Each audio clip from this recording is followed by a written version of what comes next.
ಶ್ರೀ ಗುರುಭ್ಯೋ ನಮಃ ಪರಮಗುರುಭ್ಯೋ ನಮಃ ಶ್ರೀಮದಾನಂದತೀರ್ಥ ಭಗವತ್ಪಾದಾಚಾರ್ಯ ಗುರುಭ್ಯೋ ನಮಃ ಹರಿ ಓಂ.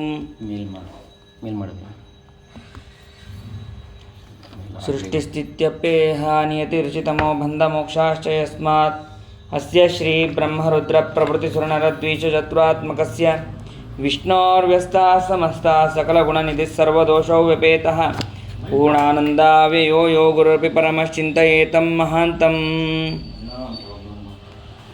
ಜನ್ಮಾದ್ಯಸ್ಯೇತೋನ್ಮಯಾದಿತರತಶ್ಚಾರ್ಥೇಷ್ವಭಿಘ್ನಸ್ವರಾಟ್ ತೇನೇ ಬ್ರಹ್ಮಹೃದಯಾದಿಕವಯೇ ಮುಹ್ಯಂತಿ ಯಂ ಸೂರಯಃ ತೇಜೋ ವಾರಿಮೃದಾಂ ಯಥಾ ವಿನಿಮಯೋ ಯತ್ರ ತ್ರಿಸರ್ಗೋ ಮೃಷಾ ಧಾಮ್ನಾ ಸ್ವೇನ ಸದಾ ನಿರಸ್ತಕುಹಕಂ ಸತ್ಯಂ ಪರಂ ಧೀಮಹಿ.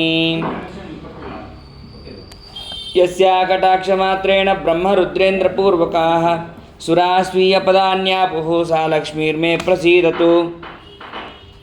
ಅಭ್ರಮಂ ಭಂಗರಹಿತಂ ಅಜಡಂ ವಿಮಲಂ ಸದಾ ಆನಂದತೀರ್ಥಮತುಲಂ ಭಜೆ ತಾಪತ್ರಯಾಪಹಂ.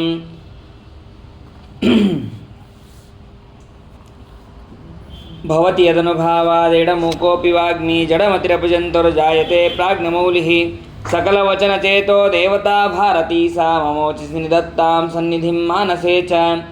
ಯಂ ಪ್ರವ್ರಜಂತಮನುಪೇತಮಪೇತಕೃತ್ಯಂ ದ್ವೈಪಾಯನೋ ವಿರಹಕಾತುರಾಜುಹಾವ ಪುತ್ರೇತಿ ತನ್ಮಯತೆಯಾ ತರವೋಪಿ ನೇದುಃ ತಂ ಸರ್ವಭೂತಹೃದಯಂ ಮುನಿಮಾನತೋಸ್ಮಿ. ವಕ್ರತುಂಡಮಹಾಕಾಯ ಸೂರ್ಯಕೋಟಿಸಮಪ್ರಭಾ ನಿರ್ವಿಘ್ನಂ ಕುರು ಮೇ ದೇವ ಸರ್ವಕಾರ್ಯೇಷು ಸರ್ವದಾ. ಯಸ್ಯ ವಾಕ್ಕಾಮಧೇನುರ್ನಃ ಕಾಮಿತಾರ್ಥಾನ್ ಪ್ರಯಚ್ಛತಿ ಸೇವೆ ತಂ ಜಯ ಯೋಗೀಂದ್ರಂ ಕಾಮಬಾಣಚ್ಛಿದಂ ಸದಾ. ಪ್ರಣಮತ್ಕಾಮಧೇನುಂಚ ಭಜತ್ಸುರತರೂಪಮಂ ಶ್ರೀಭಾವಬೋಧಕೃತ್ಪಾದ ಚಿಂತಾಮಣಿ ಉಪಾಸ್ಮಹೇ. ಪೂಜ್ಯಾಯ ರಾಘವೇಂದ್ರಾಯ ಸತ್ಯಧರ್ಮರತಾಯ ಚ ಭಜತಾಂ ಕಲ್ಪವೃಕ್ಷಾಯ ನಮತಾಂ ಕಾಮಧೇನವೇ. ಶ್ರೀ ಸತ್ಯವರದುಗ್ಧಾಬ್ದೇಃ ಉತ್ತಿತಾ ಜಗತಿ ತಲೆ ಸುಧಾ ಶ್ರೀ ಸತ್ಯಧರ್ಮಾಖ್ಯಾ ಪಾವಯೇ ಸ್ಮರತಃ ಸತಃ. ಸತ್ಯಾಭಿಘ್ನಕರಾಬ್ಜೋತ್ತಾನ್ ಪಂಚಾಶದ್ವರ್ಷಪೂಜಕಾನ್ ಸತ್ಯಪ್ರಮೋದತೀರ್ಥಾರ್ಯಾನ್ ನೌಮಿನ್ಯಾಯ ಸುಧಾರತಾನ್. ಆಪಾದಮೌಳಿಪರ್ಯಂತಂ ಗುರುಣಾಂ ಆಕೃತಿಂ ಸ್ಮರೇತ್ ತೇನ ವಿಘ್ನಾಃ ಪ್ರಣಶ್ಯಂತಿ ಸಿದ್ಧ್ಯಂತಿ ಚ ಮನೋರಥಾಃ. ಶುಭಾನ್ ಧ್ಯಾಯಂತಿ ಯೇ ಕಾಮಾನ್ ಗುರುದೇವಪ್ರಸಾದಜಾನ್ ಇತರಾನ್ ಆತ್ಮಪಾಪೋತ್ತಾನ್ ತೇಷಾಂ ವಿದ್ಯಾ ಫಲಿಷ್ಯತಿ. ಬುಧೈರಪಿ ಸುದುರ್ಬೋಧೆ ಗ್ರಂಥೇಯಂ ಮಮ ಸಾಹಸಂ ತತ್ಪಾರಯಂತಿ ನಿಪುಣಾಃ ಗುರುಪಾದರಜಕ್ಕಣಾಃ. ಶ್ರೀ ಸತ್ಯಾತ್ಮತೀರ್ಥಸ್ವಾಮಿ ಶ್ರೀಪಾದಗುರುಭ್ಯೋ ನಮಃ ಹರಿ ಓಂ. ಸ್ವಸ್ತ್ಯಸ್ತು ಅಶೇಷ ಸನ್ಮಂಗಲಾನಿ ಭವಂತು. ಸಮ್ಯಕ್ ಶ್ಲೋಕೈಕ ಶ್ರವಣ ಪಠನ ಮಾತ್ರೇಣ ಕಥಾ ವಕ್ತುಶ್ಚ ಶ್ರೋತॄಣಾಂ ನಿಖಿಲ ಕಲಿಕೃತ ಕಲ್ಮಷಾಪನೋದನ ಪಟತರೆ ಧರ್ಮಾದ್ಯಖಿಲ ಪುರುಷಾರ್ಥ ಸಾಧನೀಭೂತೆ ಶ್ರೀಮದ್ಭಾಗವತೆ ಮಹಾಪುರಾಣೆ ಅಧ್ಯಕಥಾ ಪ್ರಸಕ್ತೆ ಸತಿ ಕಿಂಚಿತ್ ಪೂರ್ವಪ್ರಸಕ್ತ ಪ್ರಮೇಯಾನುವಾದಃ. ಹರಿ ಓಂ.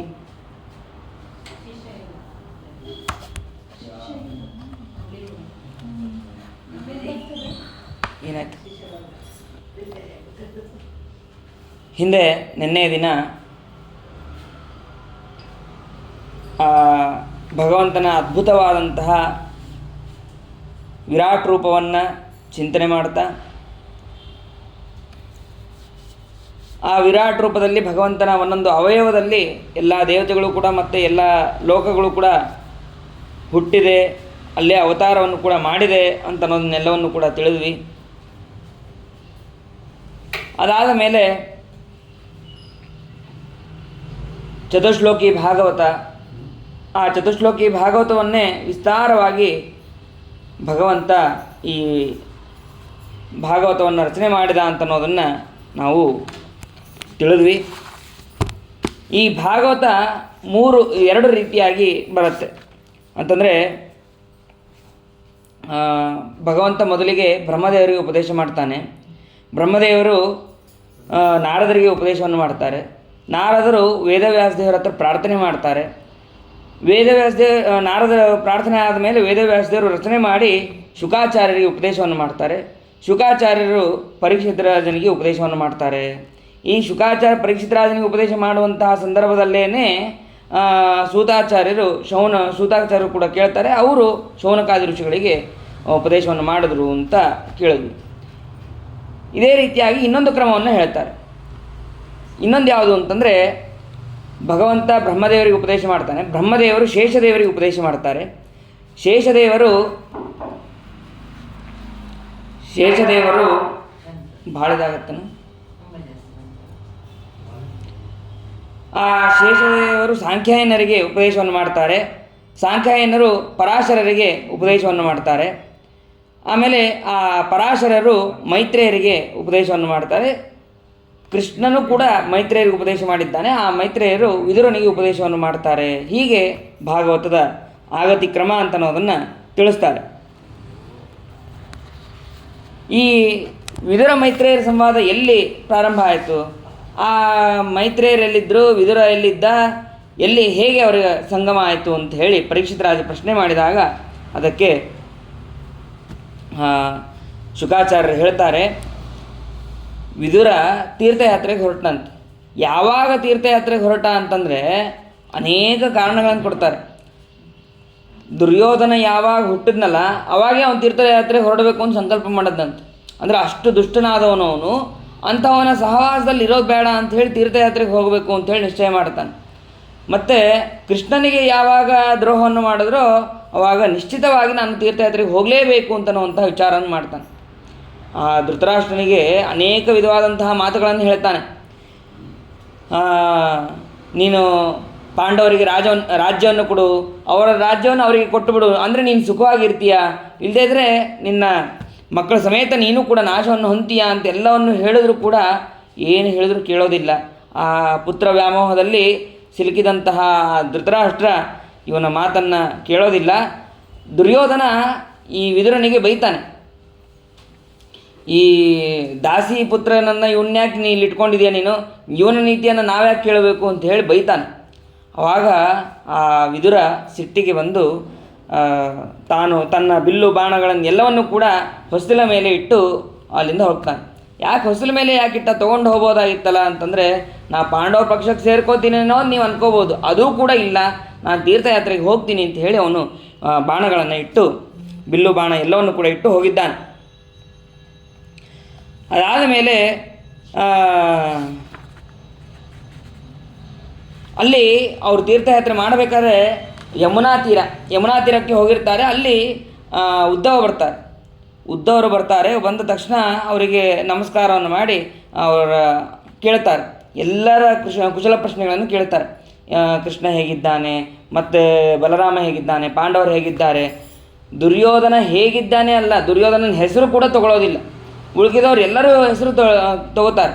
ಆಮೇಲೆ ಧೃತರಾಷ್ಟ್ರ ಅವನು ಪಾಂಡವರಿಗೆ ರಾಜ್ಯವನ್ನು ಕೊಟ್ಟನಾ ಇಲ್ವಾ ಅಂತನ್ನುವಂತೆ ಕೇಳ್ತಾನೆ. ಯಾಕೆಂದರೆ ಯುದ್ಧ ಎಲ್ಲ ಆಗೋಗಿರುತ್ತೆ.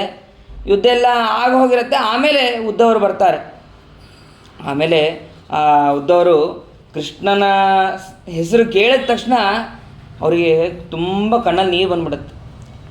ಅಷ್ಟು ಕೃಷ್ಣನನ್ನು ಹಚ್ಕೊಂಡವರು ಅವರು.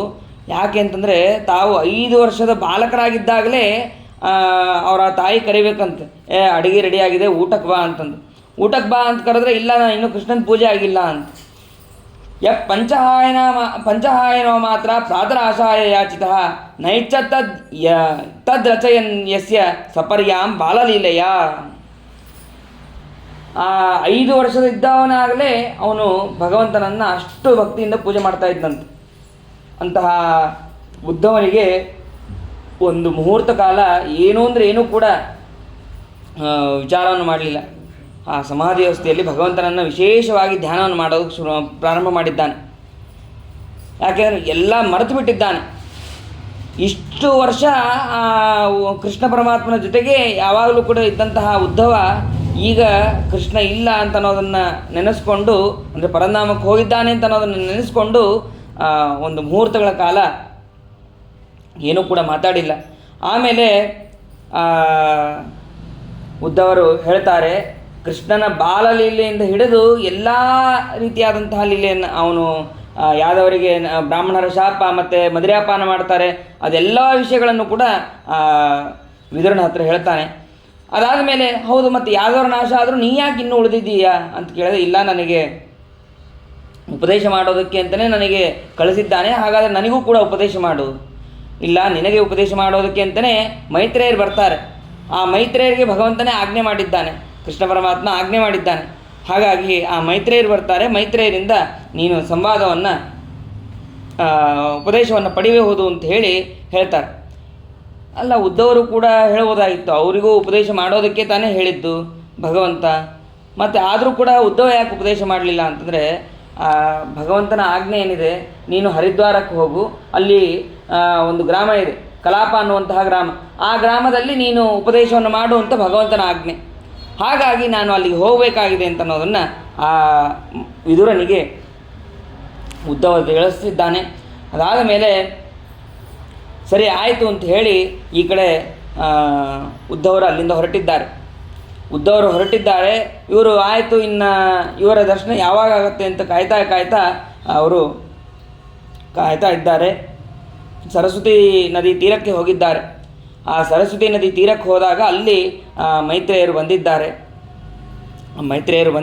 ಬಂದಾಗ ಅವರಿಗೆ ಸಾಷ್ಟಾಂಗ ನಮಸ್ಕಾರವನ್ನು ಮಾಡಿದ್ದಾನೆ. ನಮಸ್ಕಾರವನ್ನು ಮಾಡಿ, ನಿಮ್ಮಂಥವರ ಸಂಚಾರ ಯಾವಾಗಲೂ ಕೂಡ ಜನರ ಹಿತಕ್ಕಾಗಿಯೇ ಆಗ್ತಾ ಇರ್ತದೆ. ಜನಸ್ಯ ಕೃಷ್ಣ ವಿಮುಖಸ್ಯ ದೈವಾದ್ ಅಧರ್ಮಶೀಲಸ್ಯ ಸುದುಃಖಿತಸ್ಯ ಅನುಗ್ರಹ ಏವ ಚರಂತಿ ನೂನಂ ಭೂತಾನಿ ಭವ್ಯಾನಿ ಜನಾರ್ದನಸ್ಯ. ಭಕ್ತರಿಗೆ ಅನುಗ್ರಹವನ್ನು ಮಾಡೋದಕ್ಕಾಗಿಯೇ ನೀವು ಯಾವಾಗಲೂ ಸಂಚಾರವನ್ನು ಮಾಡ್ತಾ ಇರ್ತೀರಿ, ಹಾಗೆ ನನಗೂ ಕೂಡ ಅನುಗ್ರಹವನ್ನು ಮಾಡಿರಿ ಅಂತ ಹೇಳಿ ವಿದುರ ಮೈತ್ರೇಯರಿಗೆ ಕೇಳಿದ್ದಾನೆ. ಆಯಿತು ಅಂತ ಹೇಳಿ ಅವರು ಪ್ರಶ್ನೆಯನ್ನು ಮಾಡ್ತಾನೆ. ವಿದುರ ಅನೇಕ ರೀತಿಯಾದಂತಹ ಪ್ರಶ್ನೆಯನ್ನು ಮಾಡ್ತಾನೆ. ಏನೇನು ಪ್ರಶ್ನೆ ಮಾಡ್ದ ಅಂತಂದರೆ,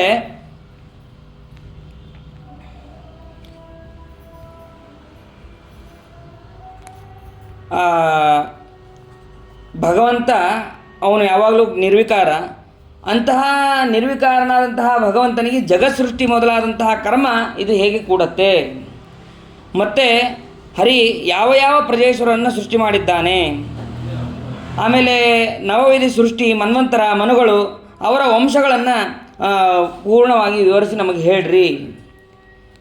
ಹಿಂದೆ ಪರೀಕ್ಷಿತ್ ರಾಜ ಶುಕಾಚಾರ್ಯ ಪ್ರಶ್ನೆ ಮಾಡಿದ, ಮತ್ತು ಶೌನಕರು ಸೂತಾಚಾರ್ಯರಿಗೆ ಪ್ರಶ್ನೆ ಮಾಡಿದರು. ಅದಾದಮೇಲೆ ಇಲ್ಲಿ ವಿದುರ ಮೈತ್ರೇಯರಿಗೆ ಪ್ರಶ್ನೆ ಮಾಡ್ತಾ ಇದ್ದಾನೆ. ಅದೆಲ್ಲದಕ್ಕೂ ಉತ್ತರವಾಗಿ ಭಾಗವತ ಹೇಳ್ತಾ ಇದೆ, ನಮಗೆ ತಿಳಿಸ್ತಾ ಇದೆ.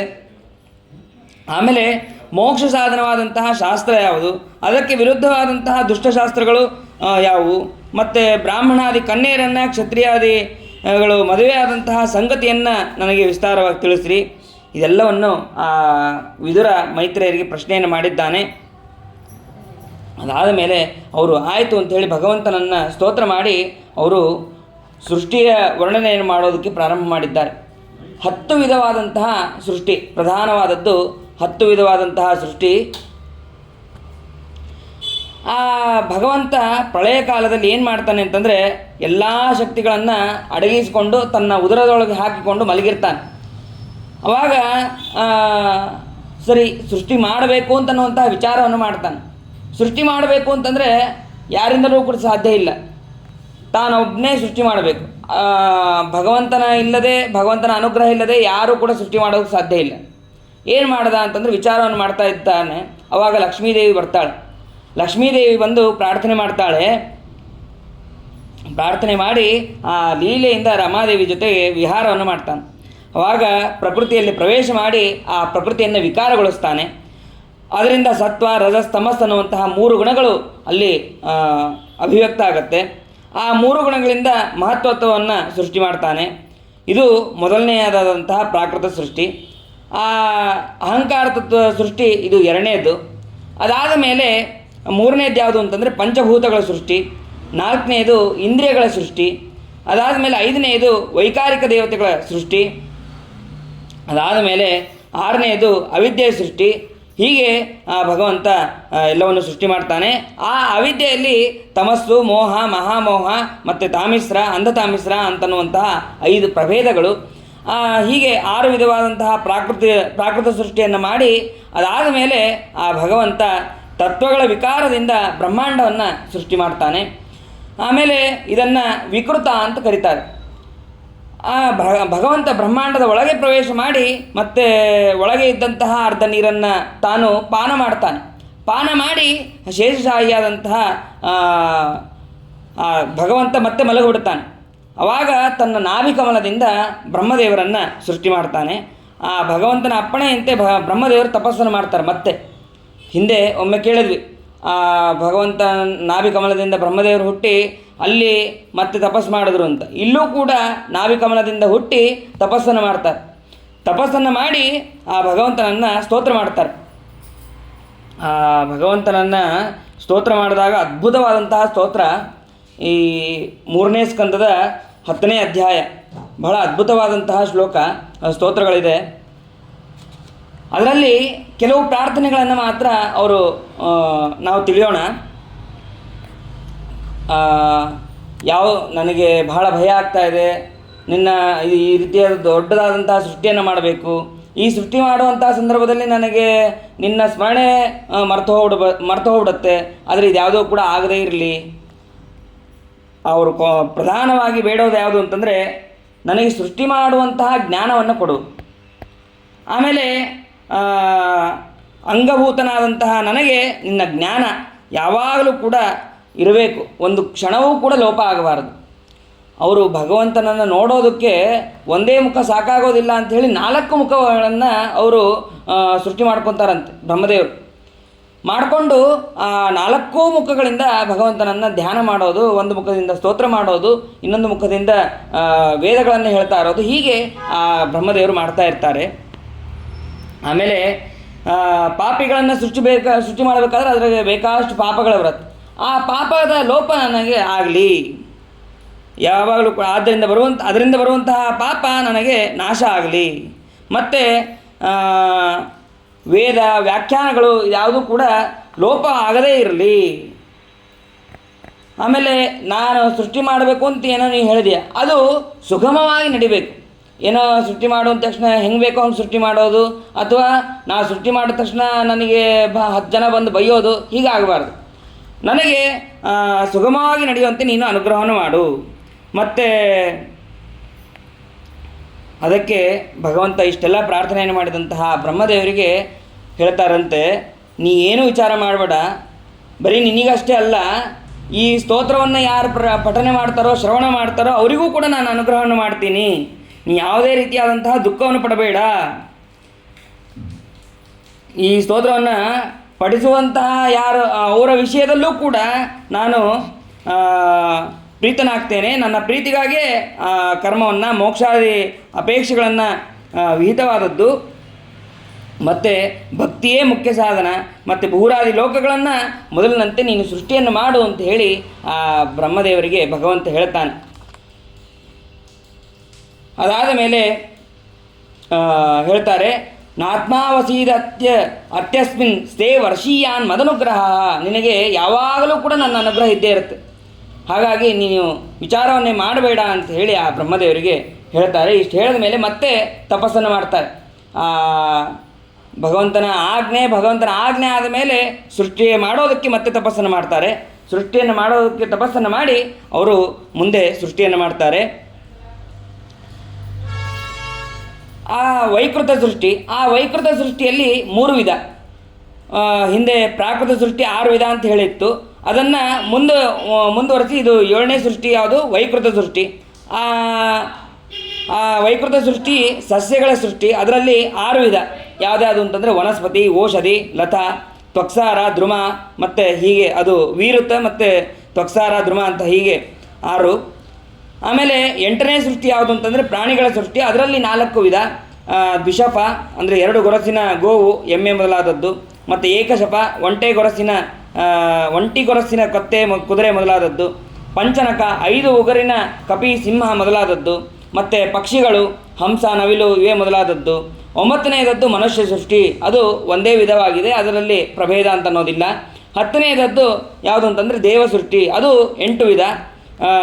ವಿಭುಧರು, ಅಸುರರು, ಮತ್ತು ಪಿತೃಗಳು, ಸಿದ್ಧರು, ಗಂಧರ್ವರು, ಮತ್ತು ಅಪ್ಸರೆಯರು, ಯಕ್ಷರರು, ರಾಕ್ಷಸರು, ಕಿನ್ನರರು, ಚಾರಣರು, ಹೀಗೆ ಅದೆಲ್ಲ ದೇವಸೃಷ್ಟಿ ಅಂತ ಅನ್ನೋದನ್ನು ತಿಳಿಸ್ತಾರೆ. ಅದಾದ ಮೇಲೆ ಬ್ರಹ್ಮದೇವರು ತತ್ವಾಭಿಮಾನಿ ದೇವತೆಗಳನ್ನು ಅವರು ಸೃಷ್ಟಿ ಮಾಡ್ತಾರೆ. ಅದಾದಮೇಲೆ ಅನಂತರ ಸನಕಾದಿ ಯೋಗಿಗಳನ್ನು ಕೂಡ ಅವರು ಸೃಷ್ಟಿ ಮಾಡ್ತಾರೆ. ಸನಕಾದಿ ಯೋಗಿಗಳನ್ನು ಸೃಷ್ಟಿ ಮಾಡಿದ್ರೆ ನೀವು ಇದನ್ನು ಮಾಡಿರಿ, ಪ್ರಜಾಸೃಷ್ಟಿಯನ್ನು ಮಾಡಿರಿ ಅಂತ ಹೇಳಿದ್ರೆ, ಇಲ್ಲ ನಾವು ಪ್ರಜಾಸೃಷ್ಟಿಗಳನ್ನು ಮಾಡೋದಿಲ್ಲ ಅಂತ ಹೇಳಿ ಅವರು ಇಷ್ಟು ಹೇಳಿದ ತಕ್ಷಣ ಬಾಲಕರವರು ಸಣ್ಣ ಯಾವಾಗಲೂ ಕೂಡ ಬಾಲಕರಾಗೇ ಇರ್ತಾರೆ. ಆ ಸನಕ ಸನಂದನಾದಿಗಳು ಸಿಟ್ಟು ಮಾಡ್ಕೊತಾರೆ. ಬ್ರಹ್ಮದೇವರು ಸಿಟ್ಟು ಮಾಡ್ಕೊಂಡ ತಕ್ಷಣ ಅವಾಗ ಹುಟ್ಟಿದವರೇ ರುದ್ರ. ಆ ರುದ್ರದೇವರು ಹುಟ್ಟಿದ ಕೂಡಲೇ ಅಳೋದಕ್ಕೆ ಪ್ರಾರಂಭ ಮಾಡೋದಂತೆ. ನಾ ಏನು ಮಾಡಬೇಕು, ನನಗೆ ಜಾಗ ಎಲ್ಲಿ, ನಾ ಇರಬೇಕಾದದ್ದೆಲ್ಲಿ, ನನಗೆ ಹೆಂಡತಿ ಯಾರು, ಹಾಗೆ ಅಂತೇಳಿ ಜೋರಾಗಿ ಅಳೋದಕ್ಕೆ ಶುರು ಮಾಡೋದಂತೆ. ನನ್ನ ಹೆಸರೇನು ಅಂತ. ಮೊದಲಿಗೆ ಹತ್ತವ್ರು ಯಾರು ಅಂತ, ಹುಟ್ಟಿದ ತಕ್ಷಣ ಮೊದಲಿಗೆ ಹತ್ತವ್ರು ಯಾರು? ರುದ್ರದೇವರು. ಹಾಗಾಗಿ ಅವ್ರಿಗೆ ರುದ್ರ ರುದ್ರ ಅಂತ, ರೋದನಾದಿತಿ ರುದ್ರಹ ಅಂತ, ಅದಕ್ಕಾಗಿ ಅವರಿಗೆ ರುದ್ರ ರುದ್ರ ಅಂತ ಕರೀತಾರೆ.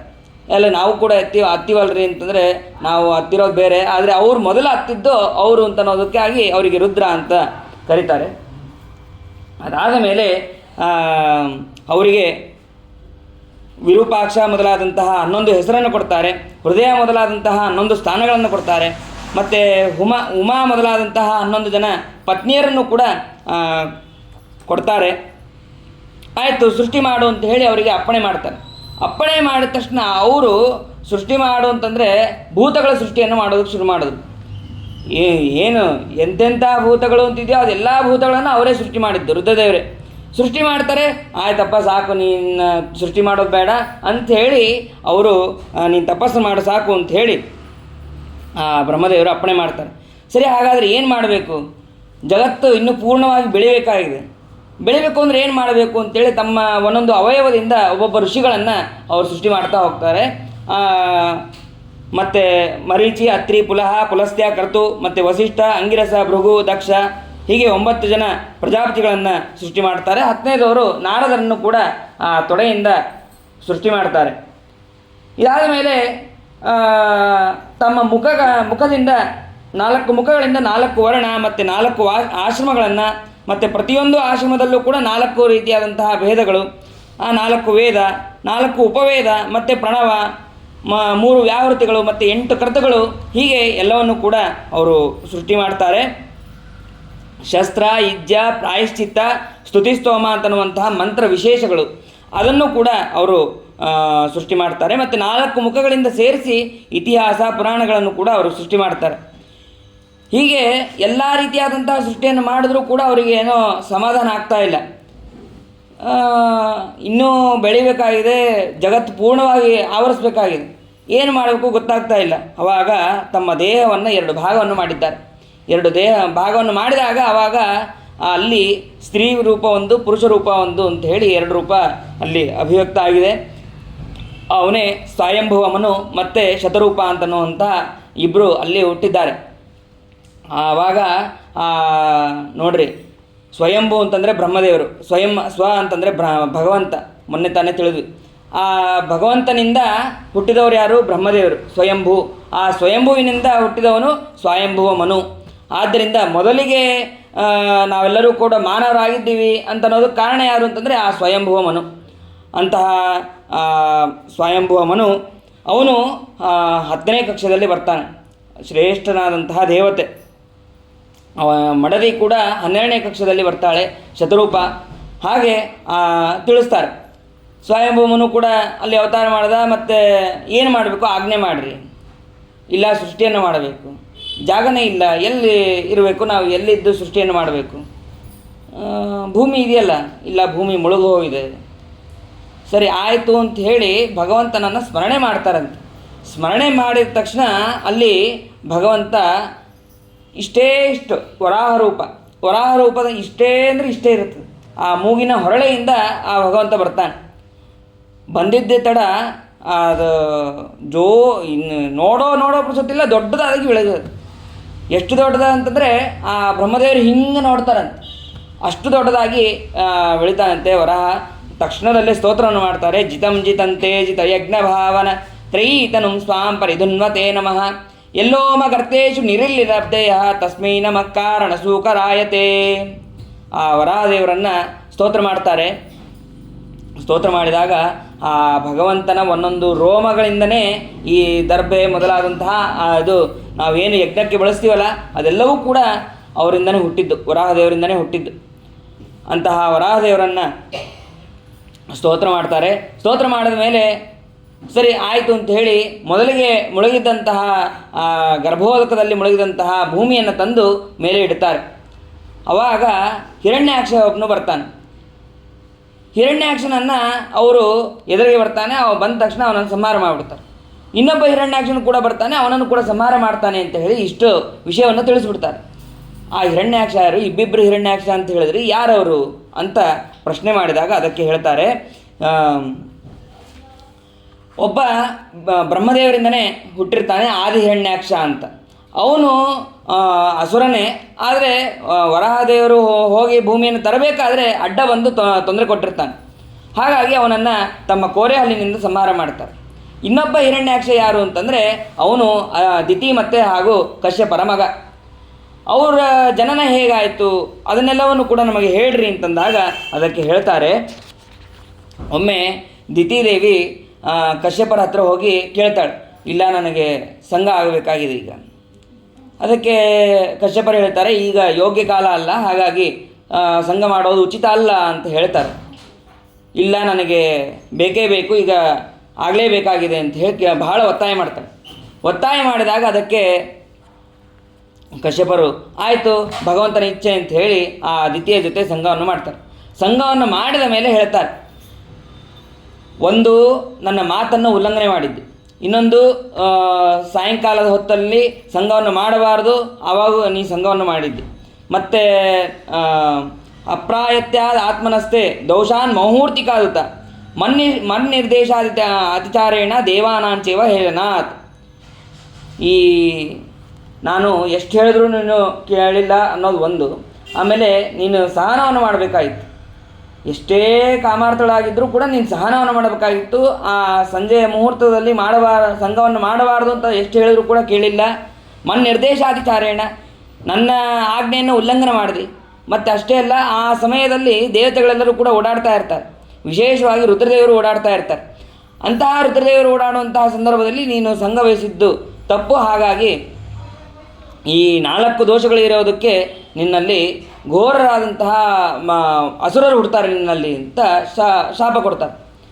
ಇಷ್ಟಾದ ತಕ್ಷಣ ಆ ದಿತಿದೇವಿಗೆ ಬಹಳ ಪಶ್ಚಾತ್ತಾಪ ಆಗಿದೆ. ಅಯ್ಯೋ ನಾನು ಹೀಗೆ ಬಿಡಬಾರ್ದಾಗಿತ್ತು, ಅಸುರರು ಹುಡ್ತಾರೆ, ರಾಕ್ಷಸರು ಹುಡ್ತಾರೆ ಅಂದ ತಕ್ಷಣ ಅವಳಿಗೆ ಇನ್ನಷ್ಟು ತಪ್ಪು ಅನಿಸ್ತಿದೆ. ಅದಕ್ಕೆ ಏನು ಮಾಡಬೇಕು ಅಂತಂದಾಗ ಹೋಗಿ ಕಶ್ಯಪರ ಹತ್ರ ಹೋಗಿ ಕೇಳ್ತಾಳೆ, ಆಯಿತು ನೀ ಪಶ್ಚಾತ್ತಾಪ ಪಟ್ಟಿದೆಯಲ್ಲ, ಇದಕ್ಕೆ ಒಂದು ಪರಿಹಾರ ಹೇಳ್ತೀನಿ. ಮಕ್ಕಳನ್ನಂತೂ ಏನು ಮಾಡೋಕ್ಕಾಗಲ್ಲ, ಮೊಮ್ಮಗ ಯೋಗ್ಯನಾದಂತಹ ಸಾತ್ವಿಕ ನಿನ್ನ ಕುಲದಲ್ಲಿ ಹುಟ್ಟುತ್ತಾನೆ, ಹಾಗಾಗಿ ತೊಂದರೆ ಇಲ್ಲ. ಅಷ್ಟೇ ಅಲ್ಲ, ಈ ಏನು ಹುಟ್ಟುವಂತಹ ಅಸುರರಿದ್ದಾರೋ ಅವರು ಆ ಭಗವಂತನೇ ಬಂದು ಸಂಹಾರ ಮಾಡ್ತಾನೆ ಅಂತನ್ನುವಂತಹ ವರವನ್ನು ಕೂಡ ದಿತಿದೇವಿಗೆ ಕೊಡ್ತಾರೆ. ಆಯಿತು ಭಗವಂತನಿಂದ ಸಂಹಾರ ಆಗಲಿ, ಆದರೆ ಬ್ರಾಹ್ಮಣರ ಶಾಪಕ್ಕೆ ಗುರಿಯಾಗೋದು ಬೇಡ ಅಂತ ಹೇಳಿ ಆ ದಿತಿದೇವಿಯು ಕೂಡ ಪ್ರಾರ್ಥನೆ ಮಾಡ್ತಾಳೆ. ಆಯಿತು ಅಂತ ಹೇಳಿ ಹೇಳ್ತಾರೆ. ಅದಾದ ಮೇಲೆ 100 ವರ್ಷಗಳ ಕಾಲ ಗರ್ಭವನ್ನು ಹಾಗೇ ಧಾರಣೆ ಮಾಡ್ತಾಳೆ. ಎಲ್ಲಿ ಹುಟ್ಟಿದ ತಕ್ಷಣ ನಮ್ಮ ಮಕ್ಕಳನ್ನ ಕೊಂದು ಬಿಡ್ತಾರೋ ಅಥವಾ ನಮ್ಮ ಮಕ್ಕಳಿಂದ ಲೋಕಕ್ಕೆ ಕಂಟಕ ಆಗತ್ತೆ ಅಂತ ಅನ್ನೋದು ಗೊತ್ತಿದೆ, ಆದ್ದರಿಂದ ನಮ್ಮ ಮಕ್ಕಳಿಂದ ತೊಂದರೆ ಆಗತ್ತೆ ಅಂತ ಅನ್ನೋದಕ್ಕೆ ಗರ್ಭವನ್ನು 100 ವರ್ಷ ಧಾರಣೆ ಮಾಡ್ತಾಳೆ. ದದಾರ ವರ್ಷಾಣಿ ಶತಂ ಶಂಕಮಾನಾಸುರ ದರ್ಶನಾತ್. 100 ವರ್ಷಗಳ ಕಾಲ ಗರ್ಭವನ್ನು ಧಾರಣೆ ಮಾಡಿದ್ದಾಳೆ. ಈಗ ಈ 100 ವರ್ಷ ಗರ್ಭ ಏನೋ ಧಾರಣೆ ಮಾಡಿದ್ಲು, ಅದರಿಂದ ಲೋಕಕ್ಕೆ ಕಂಟಕ ಆಯಿತು. ಯಾಕೆ ಅಂತಂದರೆ ದುಷ್ಟರು ಒಳಗಿದ್ದಾಗ ಅದನ್ನು ಗರ್ಭಧಾರಣೆ ಮಾಡಿದಾಗ ಸರಿಯಾದ ಸಮಯಕ್ಕೆ ಪ್ರಸವ ಆಗಿಲ್ಲ ಅಂತಂದರೆ ಅದು ಲೋಕಕ್ಕೆ ಕಂಟಕ ಆಗತ್ತೆ, ತೊಂದರೆ ಆಗತ್ತೆ. ಹಾಗಾಗಿ ಬಹಳ ಅಷ್ಟು ವರ್ಷಗಳ ಕಾಲ ಗರ್ಭವನ್ನು ಧಾರಣೆ ಮಾಡಲೇಬಾರದು, ಹಾಗಾಗಿ ಮಾಡಿದ್ದಾಳೆ ಅಂತ ಹೇಳಿ ಎಲ್ಲ ದೇವತೆಗಳೆಲ್ಲರೂ ಬ್ರಹ್ಮದೇವರ ಹತ್ರ ಹೋಗ್ತಾರೆ. ಆ ಬ್ರಹ್ಮದೇವರ ಹತ್ರ ಹೋದಾಗ ಬ್ರಹ್ಮದೇವರು ಹೇಳ್ತಾರೆ, ಯಾರು ಅವರಲ್ಲಿ ಇದ್ದವ್ರು ಯಾರು, ಯಾಕೆ ಅವಳು ಇಷ್ಟು ಗರ್ಭವನ್ನು ಧಾರಣೆ ಮಾಡಿದ್ದಾಳೆ, ಏನಾಗಿದೆ, ಮತ್ತು ಅವಳಿಂದ ಪ್ರಸವ ಆಗೋದು ಯಾವಾಗ ಅಂತೆಲ್ಲ ಕೇಳಿದಾಗ ಅದಕ್ಕೆ ಹೇಳ್ತಾರೆ ಬ್ರಹ್ಮದೇವರು, ಹಿಂದೆ ಸನಕಾದಿಗಳು ಅವರು ಭಗವಂತನ ಹತ್ರ ಭಗವಂತನ ದರ್ಶನಕ್ಕೆ ಅಂತೇಳಿ ಹೋಗಿರ್ತಾರೆ. ಹೋದಾಗ ಜಯ ವಿಜಯರು ದ್ವಾರಪಾಲಕರು ಅವರು ಆ ಸನಕಾದಿಗಳಿಗೆ ಒಳಗೆ ಬಿಡೋದೇ ಇಲ್ಲ. ಆವಾಗ ಶಾಪವನ್ನು ಕೊಡ್ತಾರೆ, ನೀವು ಅಸುರರಾಗಿ ಹುಟ್ಟಿರಿ ಅಂತ ಹೇಳಿ ಶಾಪವನ್ನು ಕೊಡ್ತಾರೆ. ಶಾಪವನ್ನು ಕೊಟ್ಟಾಗ ಅದಕ್ಕೆ ಶಾಪ ಕೊಟ್ಟ ಮೇಲೆ ಭಗವಂತ ಬರ್ತಾನೆ, ಒಳಗಿದ್ದಂತಹ ಭಗವಂತ ಬರ್ತಾನೆ. ಮೊದಲೇ ಬರ್ಬೋದಾಗಿತ್ತಲ್ಲ, ಅವ್ರು ಮಾತಾಡ್ಬೇಕಾದ್ರೆ ಬಂದು ಶಾಪವನ್ನು ತಡಿಬಹುದಾಗಿತ್ತಲ್ಲ ಅಂತಂದರೆ ಶಾಪ ಕೊಡಲಿ ಅಂತಲೇ ಕಾಯ್ತಾ ಇದ್ದಂತೆ ಭಗವಂತ. ಯಾಕೆ ಅಂದರೆ ಇವರು ನಿಮಗಷ್ಟೇ ತಡೆದಿಲ್ಲ, ಹಿಂದೆ ಲಕ್ಷ್ಮೀದೇವಿ ಬಂದಿದ್ಲು. ಆ ಲಕ್ಷ್ಮೀದೇವಿ ಬಂದಾಗೂ ಇವರು ಹೀಗೆ ಮಾಡಿದ್ರು, ನೀವು ಬರಲಿ ನಿಮಗೆ ಹೀಗೆ ತಡಿತಾರೆ ಅಂತ ಅನ್ನೋದು ಗೊತ್ತಾಗೆ ನಾನು ಅವಾಗ ಶಾಪ ಅನ್ನೋದು ಕೊಟ್ಟಿರಲಿಲ್ಲ. ಆದ್ದರಿಂದ ನೀವು ಬಂದು ಅವರಿಗೆ ಯೋಗ್ಯವಾದಂತಹ ಗತಿಯನ್ನೇ ಕೊಟ್ಟಿದ್ದೀರಿ, ಶಾಪ ಕೊಟ್ಟಿದ್ದು ಒಳ್ಳೆಯದೇ ಆಯಿತು. ಅಷ್ಟೇ ಅಲ್ಲ, ಭಗವಂತ ಒಂದು ಮಾತನ್ನು ಹೇಳ್ತಾನೆ, ಸೋಹಂ ಭವದ್ಭ್ಯ ಉಪಲಬ್ಧ ಸುತೀರ್ಥ ಕೀರ್ತಿ ಚಿಂದ್ಯಾಂ ಸ್ವಭಾವಮಪಿ ಪ್ರತಿಕೂಲ ವೃತ್ತಿಂ. ಅವರನ್ನು ನಾನೇ ಸಂಹಾರ ಮಾಡ್ತೀನಿ. ಯಾಕೆ ಅಂತಂದರೆ ನಿಮ್ಮಂತಹ ಬ್ರಾಹ್ಮಣರಿಗೆ, ನಿಮ್ಮಂತಹ ಯೋಗ್ಯರಾದಂತಹ ಜ್ಞಾನಿಗಳಿಗೆ ತೊಂದರೆ ಕೊಟ್ಟರಲ್ಲ, ಅವರನ್ನು ನಾನೇ ಸಂಹಾರ ಮಾಡ್ತೀನಿ. ಇಲ್ಲಿ ಶ್ಲೋಕದಲ್ಲಿ ಸ್ವಭಾವಮಪಿ ಪ್ರತಿಕೂಲ ವೃತ್ತಿಂ ಅಂತ ಇದೆ. ಅದು ನೋಡಿದ್ರೆ ಹೇಗನ್ಸುತ್ತೆ ಅರ್ಥ? ಸ್ವಭಾವ, ಭಗವಂತನ ಬಾಹುಗಳಿಂದ ಅನೇಕ ಜನ ಅವತಾರ ಮಾಡಿದ್ದಾರೆ, ಕ್ಷತ್ರಿಯರು ಅಥವಾ ಎಲ್ಲರೂ ಕೂಡ ಅವತಾರ ಮಾಡಿದ್ದಾರೆ. ಅವರನ್ನು ಭಗವಂತನೇ ಸಂಹಾರ ಮಾಡ್ತಾನ ಅಂತಂದರೆ ಹಾಗಲ್ಲ. ತನ್ನ ಬಾಹುಗಳಿಂದ ಅವನು ರಾಕ್ಷಸರನ್ನು ಸಂಹಾರ ಮಾಡ್ತಾನೆ. ಯಾರನ್ನು? ಜ್ಞಾನಿಗಳಿಗೆ ಅಪಮಾನವಾದರೆ ಭಗವಂತ ಸಂಹಾರ ಮಾಡ್ತಾನೆ ಅಂತ ಅನ್ನೋದನ್ನು ಅಲ್ಲಿ ಸ್ಪಷ್ಟವಾಗಿ ತಿಳ್ಕೋಬೇಕು. ಅದಾದ ಮೇಲೆ ಅಂಥವರು ಈ ದಿತಿ ಹಾಗೂ ಕಶ್ಯಪರಲ್ಲಿ ಇದು ದಿತಿಯಲ್ಲಿ ಇದ್ದಾರೆ. ಹಿರಣ್ಯಾಕ್ಷ ಹಿರಣ್ಯಕಶಿಪು ಆಗಿ ಅವರು ಮುಂದೆ ಹುಟ್ಟುತ್ತಾರೆ ಅಂತ ಅನ್ನೋದನ್ನು ಇಷ್ಟು ಹೇಳ್ತಾರೆ. ಇಷ್ಟಾದ ಮೇಲೆ ಬ್ರಹ್ಮದೇವರು ಮತ್ತೆ ಭಗವಂತನ ಹತ್ರ ಹೋಗಿ ಪ್ರಾರ್ಥನೆ ಮಾಡ್ತಾರೆ. ಆವಾಗ ಭಗವಂತ ಹೇಳ್ತಾನೆ, ನೀವೇನು ವಿಚಾರ ಮಾಡಬೇಡ್ರಿ, ನಾನು ಅವರಿಗೆ ಯೋಗ್ಯವಾದಂತಹ ಕಾಲದಲ್ಲಿ ಅವರಿಗೆ ಶಿಕ್ಷೆಯನ್ನು ಕೊಟ್ಟೇ ಕೊಡ್ತೀನಿ. ವಿಶ್ವಸ್ಯ ಸ್ಥಿತಿಲಯೋದ್ಭವ ಹೇತುರಾಧ್ಯ ಯೋಗೇಶ್ವರೈರಪಿ ದುರತ್ತೆ ಯೋಗ ಮಾರ್ಗ ಕ್ಷೇಮಂ ವಿಧಾಸ್ಯತಿ ಸನೋ ಭಗವಾನ್ ತ್ರದೀಶಃ ತ್ರಾದಾತ್ಮದೀಯ ವಿಮೃಶೇನ ಕಿಯಾನಿಹಾರ್ತಃ. ಇಡೀ ಜಗತ್ತಿನ ರಕ್ಷಣೆಯನ್ನು ಮಾಡೋನು ನಾನು. ಹಾಗಾಗಿ ನಿಮ್ಮ ಎಲ್ಲರ ಕಷ್ಟಗಳನ್ನು ಪರಿಹಾರ ಮಾಡೋದು ಕೂಡ ನಾನು. ಹಾಗಾಗಿ ನೀವು ಯಾವುದೇ ರೀತಿಯಾದಂತಹ ಚಿಂತೆಯನ್ನು ಮಾಡಬೇಡ್ರಿ ಅಂತ ಹೇಳಿ ಆ ಭಗವಂತ ಹೇಳಿದಂತಹ ಮಾತನ್ನು ಬ್ರಹ್ಮದೇವರು ತಮ್ಮ ಎಲ್ಲ ದೇವತೆಗಳಿಗೂ ಕೂಡ ಹೇಳ್ತಾರೆ. ಅದಾದ ಮೇಲೆ ಆ ವರಾಹರೂಪಿಯಾದಂತಹ ಭಗವಂತನ ಅವತಾರ ಆಗಿದೆ. ಅವತಾರ ಆದ ತಕ್ಷಣ ಭೂಮಿ ಪ್ರಳಯದ ಒಂದು ಸಲ ಏನಾಯಿತು, ಭೂಮಿ ಇತ್ತು, ಅದನ್ನು ಎದುರುಗಡೆ ಬಂದ, ಅವನನ್ನು ಸಂಹಾರ ಮಾಡಾಯಿತು. ಎರಡನೇ ಸತೆ ಈ ಹಿರಣ್ಯಾಕ್ಷ ಬರ್ತಾನೆ, ಅವನು ಭೂಮಿಯನ್ನು ಅಪಹಾರ ಮಾಡಿರ್ತಾನೆ. ಈ ದಿತಿ ದೇವಿಯ ಮಗನಾದಂತಹ ಹಿರಣ್ಯಾಕ್ಷ ಅವನು ಭೂಮಿಯನ್ನು ಅಪಹಾರ ಮಾಡ್ತಾನೆ. ಆ ಭೂಮಿಯನ್ನು ಅಪಹಾರ ಮಾಡಿದಾಗ ಅದನ್ನು ತಗೊಂಡು ಬಂದು ತನ್ನ ಕೋರೆಹಲ್ಲು ಮೇಲೆ ಇಟ್ಕೊಂಡಿರ್ತಾನಂತೆ. ಆ ಭಗವಂತ ಆ ಹಿರಣ್ಯಾಕ್ಷ ಬೈತಾ ಇರ್ತಾನಂತೆ ವರಾಹರೂಪಿಯಾದಂತಹ ಪರಮಾತ್ಮನಿಗೆ. ಬೈತಾ ಇರಬೇಕಾದ್ರೆ ಅದನ್ನು ಕೇಳಿಸ್ಕೊಳ್ಳೋಕ್ಕಾಗ್ತಾ ಇರಲಂತೆ. ಆ ಭೂಮಿ ಗಡಗಡ ನಡುತ್ತಾ ಇರ್ತಾನೆ. ಆವಾಗ ಆ ಭೂಮಿಯನ್ನು ಒಂದು ಕಡೆ ಸುರಕ್ಷಿತವಾಗಿ ಇಟ್ಟು ಆಮೇಲೆ ಅವನ ಜೊತೆ ಯುದ್ಧವನ್ನು ಮಾಡ್ತಾನೆ. ಯುದ್ಧವನ್ನು ಮಾಡ್ಬೇಕಾದ್ರೆ ಏನು ಭಾಳ ಶ್ರಮ ಆಯಿತಾ? ಏನೂ ಇಲ್ಲಂತೆ. ಒಂದೇ ಒಂದು ಕಪಾಳಕ್ಕೆ ಹೊಡೆದಂತೆ ಅವನು ಮರಣವನ್ನು ಹೊಂದಿದ್ದಾನೆ. ಹಿರಣ್ಯಾಕ್ಷನ ಸಂಹಾರ ಆಗಿದೆ. ಅದಾದ ಮೇಲೆ ಆ ಸಮಯದಲ್ಲಿ ದಿತಿದೇವಿಗೆ ಬಹಳ ತೊಂದರೆ ಆಗಿದೆ. ಅವಳ ಎದೆ ಬಹಳ ನಡುಕ್ತಾ ಇದೆ, ಸ್ತನಗಳಿಂದ ರಕ್ತ ಬರ್ತಾ ಇದೆ, ಆಮೇಲೆ ಉತ್ಪಾತಗಳಾಗ್ತಾ ಇದೆ. ಆ ಭಗವಂತ ಹಿರಣ್ಯಾಕ್ಷನನ್ನು ಆ ಕಪಾಳಕ್ಕೆ ಹೊಡೆದು ಸಂಹಾರ ಮಾಡ್ತಾನೆ. ಭೂಮಿಯನ್ನು ಮೊದಲಿನಂತೆ ಸ್ಥಾಪಿಸ್ತಾನೆ. ಮತ್ತು ದೇವತೆಗಳೆಲ್ಲರೂ ಕೂಡ ಪುಷ್ಪವೃಷ್ಟಿಯನ್ನು ಮಾಡಿದ್ದಾರೆ, ಸ್ತೋತ್ರವನ್ನು ಮಾಡಿದ್ದಾರೆ. ಇಂತಹ ಹಿರಣ್ಯಾಕ್ಷ ವಧದ ಶ್ರವಣವನ್ನು ಮತ್ತು ಮನನವನ್ನು ಮತ್ತು ಪಠಣವನ್ನು ಮಾಡಿದ್ರೆ ಬ್ರಹ್ಮಹತ್ಯಾದಿ ಪಾಪಗಳು ಕೂಡ ಪರಿಹಾರ ಆಗುತ್ತೆ. ಮತ್ತು ಯುದ್ಧದಲ್ಲಿ ನಮಗೆ ಶೌರ್ಯ ಹೆಚ್ಚುತ್ತದೆ, ಮತ್ತು ಆಯುಸ್ಸು, ಧನ ಇದೆಲ್ಲವೂ ಕೂಡ ಬರುತ್ತೆ. ಕೀರ್ತಿ, ಮಂಗಳ ಮತ್ತು ಎಲ್ಲವೂ ಕೂಡ ಯೋಗ್ಯವಾದಂತಹ ಗತಿಯಾಗತ್ತೆ ಅಂತ ಅನ್ನೋದನ್ನು ಇದರಲ್ಲಿ ತಿಳಿಸ್ತಾರೆ. ಅದಾದ ಮೇಲೆ ಸರಿ, ಅವರಿಗೆ ಸ್ವಯಂಭೂಮನು ಮತ್ತು ಶತರೂಪ ಅನ್ನೋರಿಗೆ ಭೂಮಿ ಸಿಕ್ತು. ಪ್ರಜಾಸೃಷ್ಟಿಯನ್ನು ಮಾಡೋದಕ್ಕೆ ಪ್ರಾರಂಭ ಮಾಡಿದ್ರು. ಅವರಲ್ಲಿ 5 ಜನ ಮಕ್ಕಳಾಗ್ತಾರೆ. ದೇವಹೂತಿ, ಆಕೂತಿ, ಪ್ರಸೂತಿ ಮತ್ತು ಪ್ರಿಯೋವ್ರತ, ಉತ್ತಾನಪಾದ ಅಂತನೂ ಹಾಗೆ 5 ಜನ ಮಕ್ಕಳಾಗ್ತಾರೆ. ಅದರಲ್ಲಿ ಒಬ್ಬೊಬ್ಬರಿಗೆ ಕೊಡ್ತಾರೆ.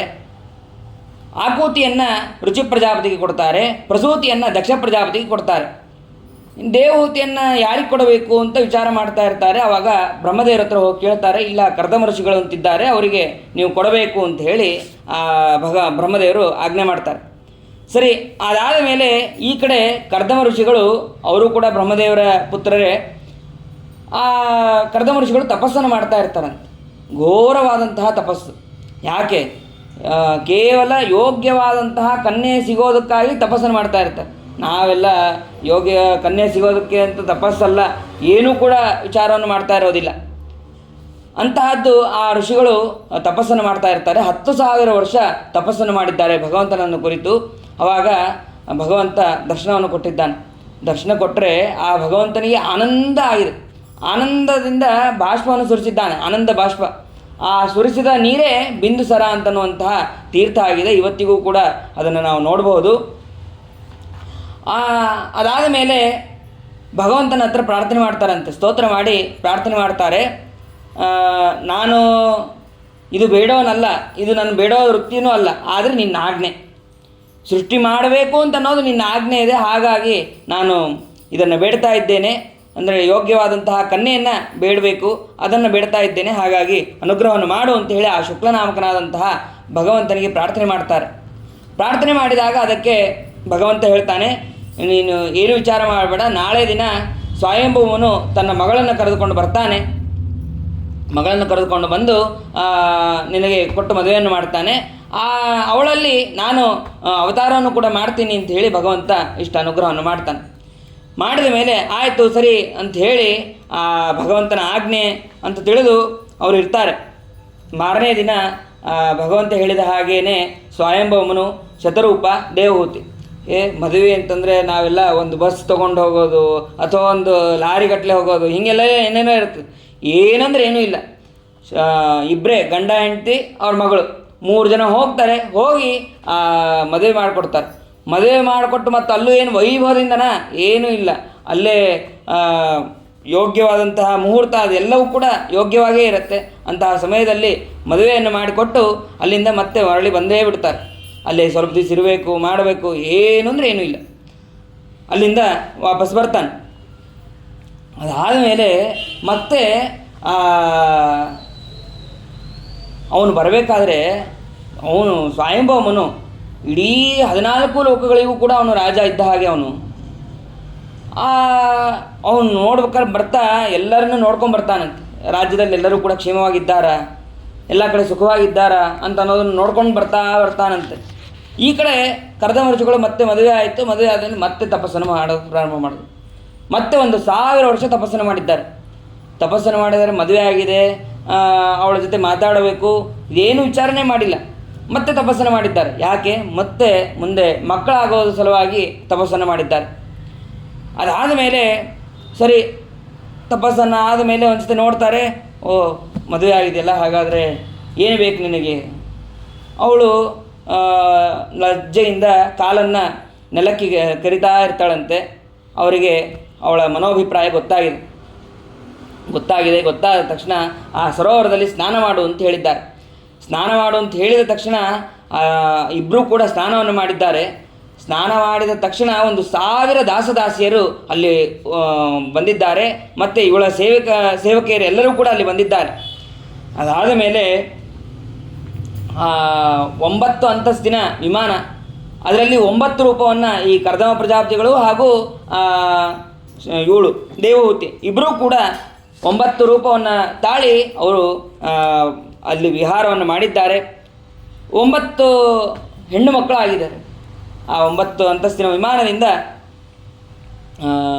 ಯೋಗ್ಯವಾದಂತಹ ಮಕ್ಕಳಾಗಿದ್ದಾರೆ, ಹೆಣ್ಣು ಮಕ್ಕಳಾಗಿದ್ದಾರೆ. ಸರಿ ಆಯಿತು, ನನ್ನ ಕೆಲಸ ಆಯಿತು ಅಂತ ಹೇಳಿ ನಾನು ತಪಸ್ಸಿಗೆ ಹೋಗ್ತೀನಿ ಅಂತ ಹೇಳಿ ಅವರು ಕರೆದುಬರಂದರು. ಮತ್ತೆ ಅವಳು ಲಜ್ಜೆಯಿಂದ ಭೂಮಿಯನ್ನು ನೋಡ್ತಾ ಕಾಲನ್ನು ಕಿರಿತಾ ಇದ್ದಂತೆ. ನೀವೇನೋ ತಪಸ್ಸಿಗೆ ಹೋಗ್ಬಿಡ್ತೀರಿ, ಆದರೆ ನನಗೆ ಉಪದೇಶ ಮಾಡೋದು ಯಾರು? ನನ್ನ ಮೋಕ್ಷವನ್ನು ಹೊಂದೋದು ಹೇಗೆ? ಅದನ್ನು ನನಗೆ ವಿಚಾರ ಮಾಡಿರಿ ಅಂತ ಹೇಳಿದಾಗ ಅದಕ್ಕೆ ಮತ್ತೆ ಅಷ್ಟೇ ಅಲ್ಲ, ಈ 9 ಜನ ಮಕ್ಕಳನ್ನು ಯೋಗ್ಯರಾದವರಿಗೆ ಕೊಟ್ಟು ಮದುವೆಯನ್ನು ಮಾಡಬೇಕು. ಅದೆಲ್ಲ ಬಿಟ್ಟು ನೀವು ಒಮ್ಮೆ ತಪಸ್ಸಿಗೆ ಹೋಗ್ತೀನಿ ಅಂದರೆ ಹೇಗೆ? ಅವು ಮಾತು ಅವಳು ಹೇಳಿಲ್ಲ. ಈ ರೀತಿಯಾದಂತಹ ಅಭಿಪ್ರಾಯವನ್ನು ಅವಳು ವ್ಯಕ್ತಪಡಿಸಿದ್ದಾಳೆ. ಅದಕ್ಕೆ ಆ ಕಶ್ಯಪರು ಆಯಿತು ಅಂತ ಹೇಳಿ, ನೀನು ಏನು ವಿಚಾರ ಮಾಡಬೇಡ, ನಿನ್ನಲ್ಲಿ ಭಗವಂತನೇ ಅವತಾರ ಮಾಡ್ತೀನಿ ಅಂತ ಹೇಳಿ ಅವನು ಹೇಳಿದ್ದಾನೆ. ಸರಿ ಅಂತ ಹೇಳಿ ಮತ್ತೆ ಸಂಘವನ್ನು ಮಾಡಿದ್ದಾರೆ. ಆವಾಗ ಯೋಗ್ಯನಾದಂತಹ ಚತುರ್ಯುಗ ಮೂರ್ತಿನಾದಂತಹ ಭಗವಂತ, ಸರ್ವೋತ್ತಮನಾದಂತಹ ಸರ್ವತಂತ್ರ ಸ್ವತಂತ್ರನಾದಂತಹ ಕಪಿಲನಾಮಕನಾದಂತಹ ಭಗವಂತ ಅಲ್ಲಿ ಅವತಾರವನ್ನು ಮಾಡಿದ್ದಾನೆ.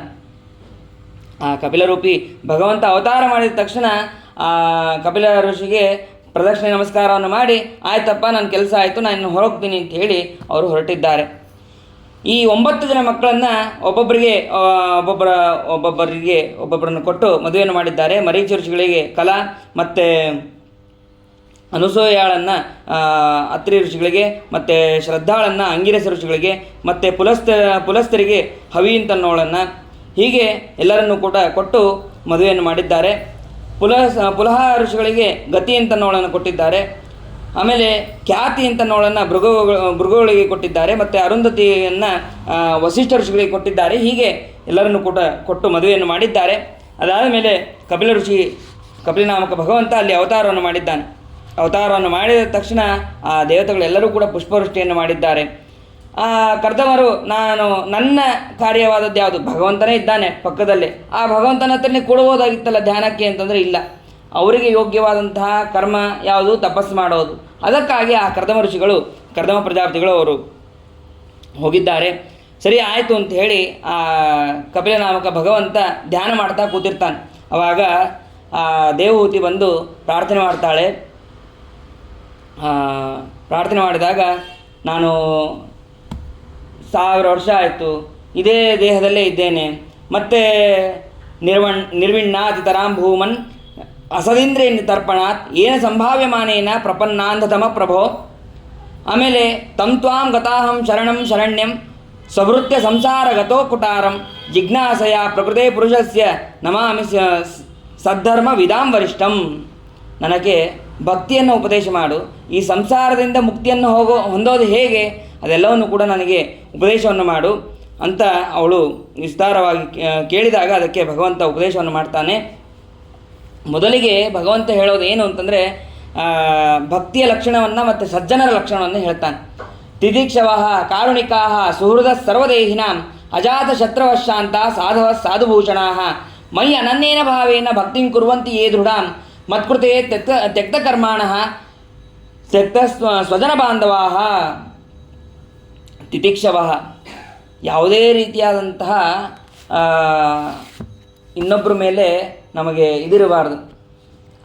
ಸಹನೆ ಅಂತ ಅನ್ನೋದು ಮುಖ್ಯ. ಆ ಸಹನೆ ಯಾವಾಗಲೂ ಕೂಡ ಇರಬೇಕು, ಸಹನಶೀಲತೆ. ಆಮೇಲೆ ಕರುಣೆ ಇರಬೇಕು. ಸಜ್ಜನರಲ್ಲಿ ಮತ್ತು ಬಂಧು ಮಿತ್ರರಲ್ಲಿ ಯಾವಾಗಲೂ ಕೂಡ ಸಣ್ಣವರಲ್ಲಿ ಅನುಕಂಪೆ, ದೊಡ್ಡವರ ಮೇಲೆ ಗೌರವ, ಇದೆಲ್ಲವೂ ಕೂಡ ಇರಬೇಕು. ಆಮೇಲೆ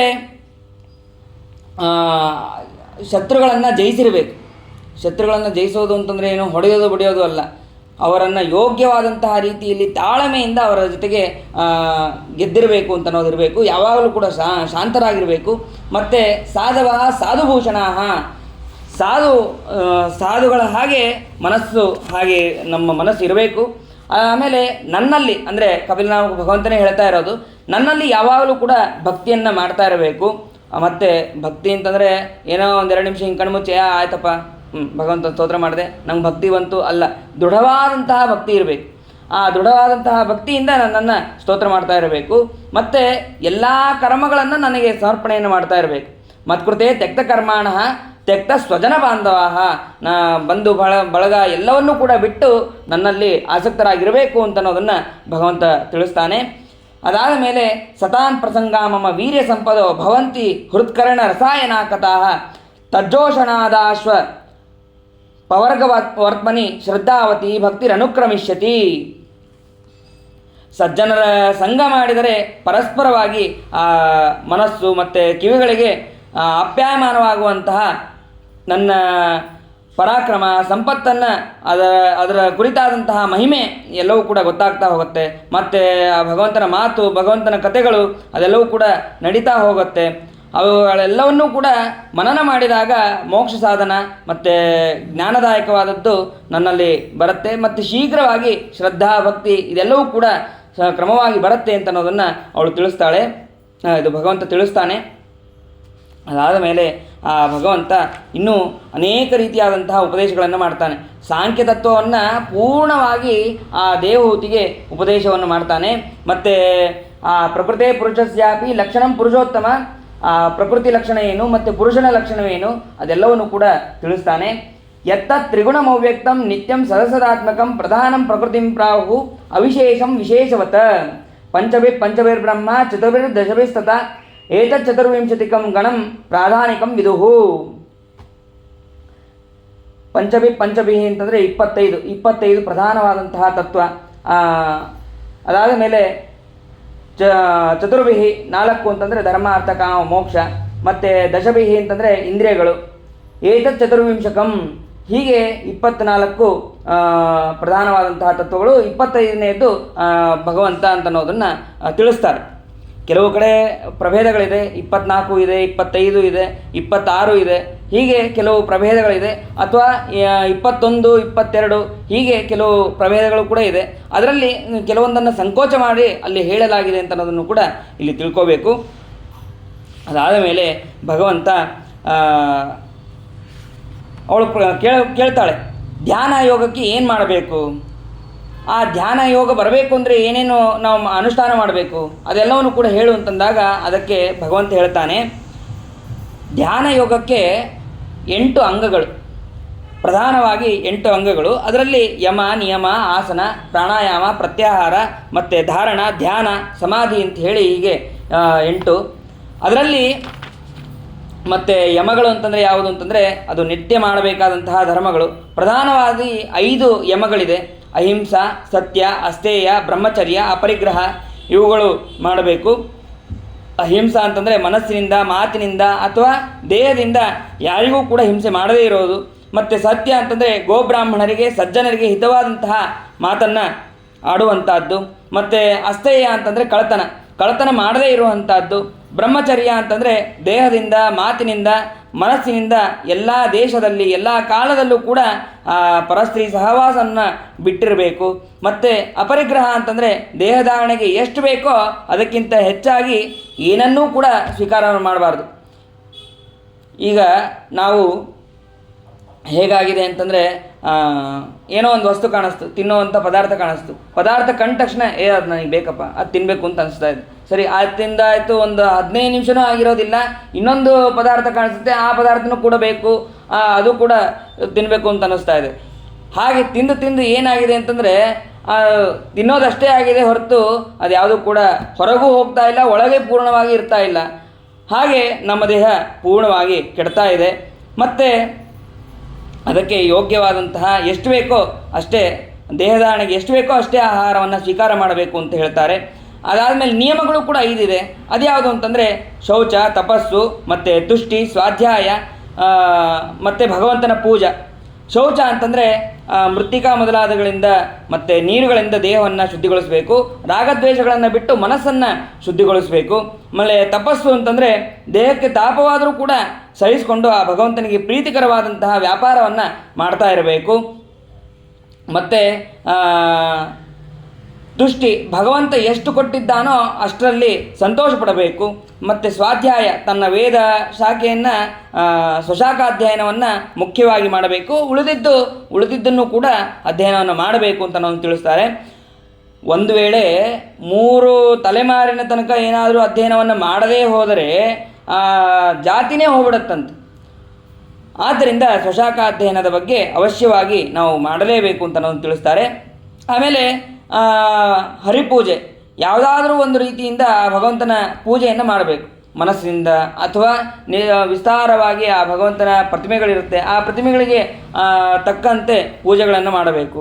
ಮತ್ತು ಯಮ ನಿಯಮಗಳನ್ನು ಅನುಷ್ಠಾನ ಮಾಡ್ತಾ ಯೋಗಾಭ್ಯಾಸವನ್ನು ಮಾಡುವಂತಹ ಅಧಿಕಾರಿ ಅವನು ಶ್ರೇಷ್ಠವಾದಂತಹ ಆಸನವನ್ನು ಜಯಿಸಬೇಕು. ಆಸನ ಜಯ ಅಂತಂದರೆ ಏನೋ 1 ತಾಸು ಕೊಡ್ತೀನಿ 2 ತಾಸು ಕೊಡ್ತೀನಿ ಅಂತಲ್ಲ, ಎಷ್ಟೊತ್ತಾಗತ್ತೋ ಅಷ್ಟೊತ್ತು, ಅಂದರೆ 24 ತಾಸು ಕೊಡೋಕ್ಕೆ ಅವನಿಗೆ ಸಾಮರ್ಥ್ಯ ಇರಬೇಕು. ಹಾಗೆ ಆಸನದಲ್ಲಿ ಕುಳಿತುಕೊಂಡು ಅವನು ವಿಶೇಷವಾದಂತಹ ಆಸನಗಳಿದೆ, ಸ್ವಸ್ತಿಕಾಸನ, ವೀರಾಸನ, ಪದ್ಮಾಸನ, ಈ ಎಲ್ಲ ಆಸನಗಳನ್ನು ಅವನು ಧಾರಣೆ ಮಾಡುವಂತಹ ಸಾಮರ್ಥ್ಯ ಅವನಿಗಿರಬೇಕು. ಆಮೇಲೆ ಪ್ರಾಣಾಯಾಮವನ್ನು ಮಾಡಿ ನಾಡಿಗಳನ್ನು ಶುದ್ಧಿ ಮಾಡಿಕೊಳ್ಬೇಕು.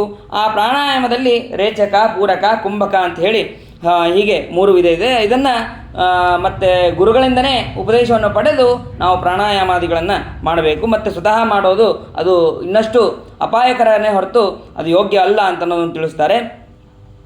ಅದಾದಮೇಲೆ ಪ್ರಾಣಾಯಾಮ ಮಾಡಿದ ಮೇಲೆ ವಿಷಯದ ಕಡೆಗೆ ಆಸಕ್ತ ಆಗ್ತಾ ಇರುತ್ತೆ ನಮ್ಮ ಮನಸ್ಸು. ಆ ಕಡೆಯಿಂದ ಹೋಗೋದನ್ನು ಎಳೆದು ಈ ಕಡೆ ನಮ್ಮ ಹತೋಟಿಯಲ್ಲಿ ಇಟ್ಕೋಬೇಕು. ಇಂದ್ರಿಯಗಳನ್ನು ಹಿಂದಕ್ಕೆ ಎಳೆದು ಅದನ್ನು ಪ್ರತ್ಯಾಹಾರ ಮಾಡಬೇಕು. ಅದಕ್ಕೆ ಪ್ರತ್ಯಾಹಾರ ಅಂತಂತಾರೆ. ಆಮೇಲೆ ಭಗವಂತನ ಒಂದೊಂದೇ ಅವಯವಗಳನ್ನು ಚಿಂತನೆ ಮಾಡ್ತಾ ಹೋಗಬೇಕು. ಮೊದಲಿಗೆ ಪಾದವನ್ನು ಚಿಂತನೆ ಮಾಡೋದು, ಅದಕ್ಕೆ ಧಾರಣಾ ಯೋಗ ಅಂತ ಕರಿತಾ ಹೋಗ್ತಾರೆ. ಪಾದದಿಂದ ತಲೆ ತನಕ ಇಡೀ ರೂಪವನ್ನು ಚಿಂತಿಸೋದು ಧ್ಯಾನ ಯೋಗ ಅಂತ ಹೇಳಿ ಹೀಗೆ ಕರೀತಾರೆ. ಈ ಧ್ಯಾನ ಯೋಗವನ್ನು ಬಹಳ ಕಾಲ ಮಾಡಿದಾಗ ಪ್ರಯತ್ನ ಇಲ್ಲದೆ ದೇವರಲ್ಲಿ ಮನಸ್ಸನ್ನು ನಿಲ್ಲಿಸುವಂತಹ ಸ್ಥಿತಿ ಬರುತ್ತೆ. ಅದೇ ಸಮಾಧಿ ಯೋಗ ಅಂತ ಕರೀತಾರೆ. ಆಮೇಲೆ ಪ್ರಾಣಾಯಾಮದಿಂದ ರಾಗ ದ್ವೇಷ ಮತ್ತು ಮನಸ್ಸಿನ ದೋಷಗಳು ಎಲ್ಲವೂ ಕೂಡ ಪರಿಹಾರ ಆಗುತ್ತೆ. ಮತ್ತು ಧಾರಣಾ ಯೋಗದಿಂದ ಜನ್ಮಾಂತರದಲ್ಲಿ ಮಾಡಿದಂತಹ ಪಾಪಗಳು ಅದೆಲ್ಲವೂ ಕೂಡ ಪರಿಹಾರ ಆಗುತ್ತೆ. ಈ ಪ್ರತ್ಯಾಹಾರದಿಂದ ಸಂಘ ದೋಷಗಳು ಅದೆಲ್ಲವೂ ಕೂಡ ಪರಿಹಾರ ಆಗುತ್ತೆ. ಈ ಧ್ಯಾನ ಯೋಗದಿಂದ ಏನಾಗುತ್ತೆ ಅಂತಂದರೆ ಅಷ್ಟೈಶ್ವರ್ಯಕ್ಕೆ ವಿರೋಧಿಯಾದಂತಹ ದೋಷಗಳು ಪರಿಹಾರ ಆಗುತ್ತೆ. ಮತ್ತು ಈ ಸಮಾಧಿ ಯೋಗದಲ್ಲಿ ಬಹಳ ಕಾಲ ಧ್ಯಾನ ಮಾಡಿದಾಗ ಅಂತರಂಗದಲ್ಲಿ ಕೊನೆಗೆ ಭಗವಂತನ ದರ್ಶನ ಅಂತ ಅನ್ನೋದಾಗತ್ತೆ. ಆ ಭಗವಂತನ ದರ್ಶನ ಮಾಡ್ತಾ ಇರಬೇಕಾದ್ರೆ ಮೈ ಮೇಲೆ ಸರ್ವತಾ ಎಚ್ಚರ ಇರೋದಿಲ್ಲ. ಅದು ಅಸಂಪ್ರಜ್ಞಾತ ಸಮಾಧಿ ಅವಸ್ಥೆ ಅಂತ ಹೇಳಿ ಅದನ್ನು ಕರೀತಾರೆ.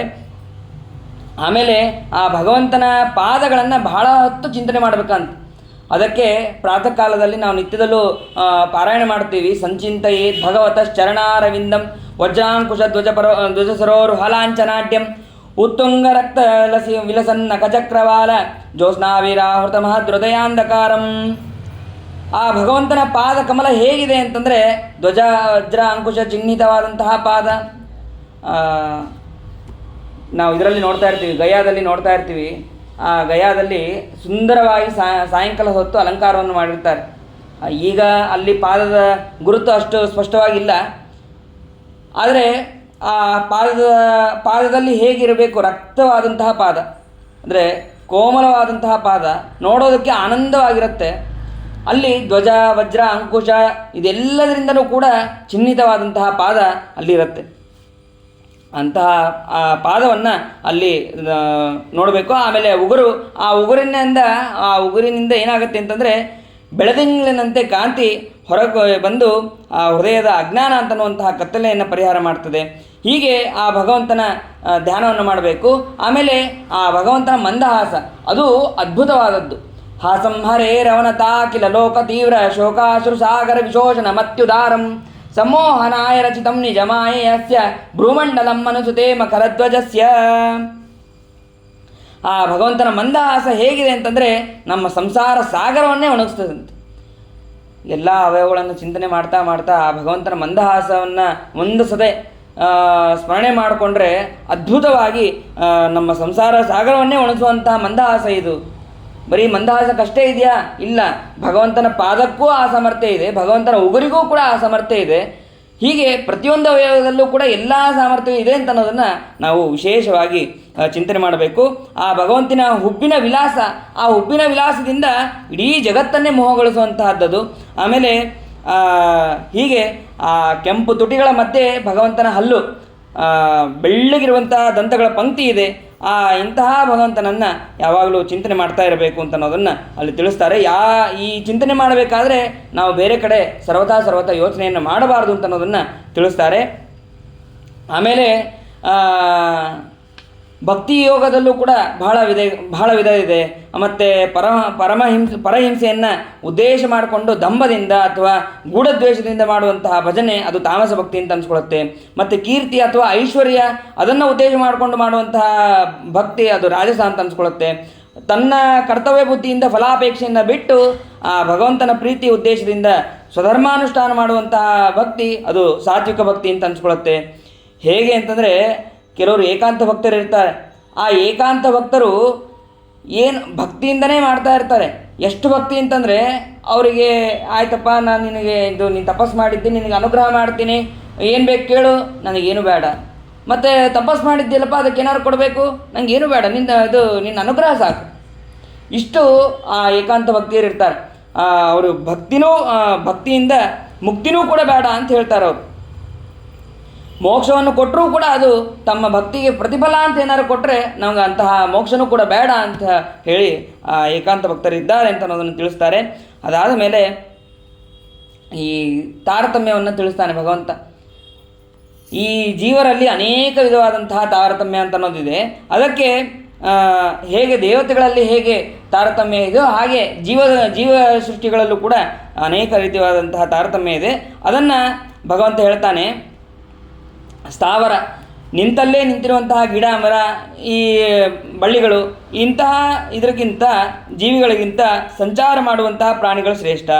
ಅವುಗಳಲ್ಲೂ ಕೆಲವು ಮನೋವ್ಯಾಪಾರ ಮಾಡುವಂತಹ ಪ್ರಾಣಿಗಳಿಗಿಂತ ಇಂದ್ರಿಯ ವ್ಯಾಪಾರ ಮಾಡುವಂತಹ ಪ್ರಾಣಿಗಳು ಶ್ರೇಷ್ಠ. ಅದರಲ್ಲಿ ಸ್ಪರ್ಶಜ್ಞಾನವುಳ್ಳಂತಹ ಇರುವೆ ಮೊದಲಾದಂತಹ ಪ್ರಾಣಿಗಳಿಗಿಂತ ಗಂಧಜ್ಞಾನ ಇರುವಂತಹ ಮತ್ತು ದುಂಬಿ ಮೊದಲಾದ ಪ್ರಾಣಿಗಳು ಶ್ರೇಷ್ಠ. ಅವುಗಳಿಗಿಂತ ರೂಪಜ್ಞಾನವುಳ್ಳಂತಹ ಪ್ರಾಣಿಗಳು ಶ್ರೇಷ್ಠ. ಅದಕ್ಕಿಂತ ರಸಜ್ಞಾನವುಳ್ಳಂತಹ ಮೀನು ಮೊದಲಾದಂತಹ ಪ್ರಾಣಿಗಳು ಶ್ರೇಷ್ಠ. ಅದಕ್ಕಿಂತ ಶಬ್ದಜ್ಞಾನವುಳ್ಳಂತಹ ಪ್ರಾಣಿಗಳು ಸರ್ಪಾದಿಗಳು ಶ್ರೇಷ್ಠ. ಮತ್ತು ಅದಕ್ಕಿಂತ ಶ್ರೇಷ್ಠವಾದದ್ದು ರೂಪದರ್ಶನವುಳ್ಳಂತಹ ಕಾಗೆ ಮೊದಲಾದಂತಹ ಪಕ್ಷಿ, ಇವುಗಳು ಶ್ರೇಷ್ಠ. ಹೀಗೆ ಅದರಲ್ಲೂ 2 ದಂತ ಪಂಕ್ತಿ ಉಳ್ಳಂತಹ ನಾಯಿ, ಬೆಕ್ಕು ಮೊದಲಾದ ಪ್ರಾಣಿಗಳು ಶ್ರೇಷ್ಠ. ಅವುಗಳಲ್ಲೂ ಕೂಡ ಅನೇಕ ಕಾಲಿಗಳಿರುವಂತಹ ಶರಭ ಮೊದಲಾದ ಪ್ರಾಣಿಗಳಿಗಿಂತ 4 ಕಾಲಿರುವಂತಹ ಪ್ರಾಣಿಗಳು ಶ್ರೇಷ್ಠ. ಅವುಗಳಿಗಿಂತ 2 ಕಾಲಿನ ಮನುಷ್ಯ ಶ್ರೇಷ್ಠ. ಆ ಮನುಷ್ಯರಲ್ಲಿ ಕ್ರಮವಾಗಿ ಶೂದ್ರ, ವೈಶ್ಯ, ಕ್ಷತ್ರಿಯ ಮತ್ತು ಬ್ರಾಹ್ಮಣ ಹೀಗೆ ಅವರು ಕ್ರಮವಾಗಿ ಉತ್ತಮರಾಗ್ತಾ ಹೋಗ್ತಾರೆ. ಬ್ರಾಹ್ಮಣರಲ್ಲೂ ವೇದವನ್ನು ಪೂರ್ಣವಾಗಿ ಅಧ್ಯಯನ ಮಾಡುವಂತಹ ವೈದಿಕರು ಶ್ರೇಷ್ಠ. ಅವರಲ್ಲೂ ಯಥಾಯೋಗ್ಯವಾಗಿ ಮತ್ತು ಸಮಸ್ತ ವೇದಗಳನ್ನು ಕೂಡ ತಿಳಿದು ಮತ್ತು ವೇದ ಅಧ್ಯಯನವನ್ನು ಮಾಡಿದಂಥವರು ಶ್ರೇಷ್ಠ. ಅವರಿಗಿಂತಲೂ ವೇದಾರ್ಥವನ್ನು ತಿಳಿದಂತಹ ಋಷಿಗಳು ಶ್ರೇಷ್ಠ.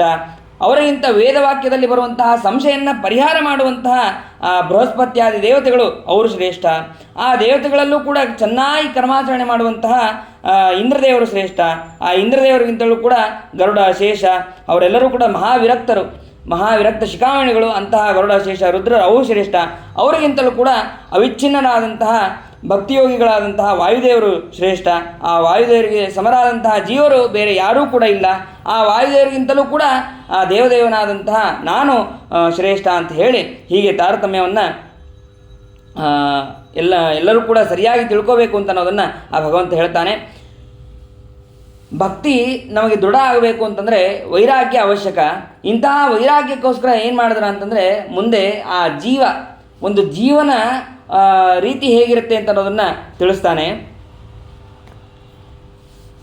ಜೀವ ತನ್ನ ಕರ್ಮಗಳಿಗೆ ಅನುಸಾರವಾಗಿ ಅನೇಕ ವಿಧವಾದಂತಹ ನಾನಾ ಜನ್ಮವನ್ನು ಪಡಿತಾನೆ, ನಾನಾ ಯೋನಿಗಳನ್ನು ಪಡಿತಾನೆ.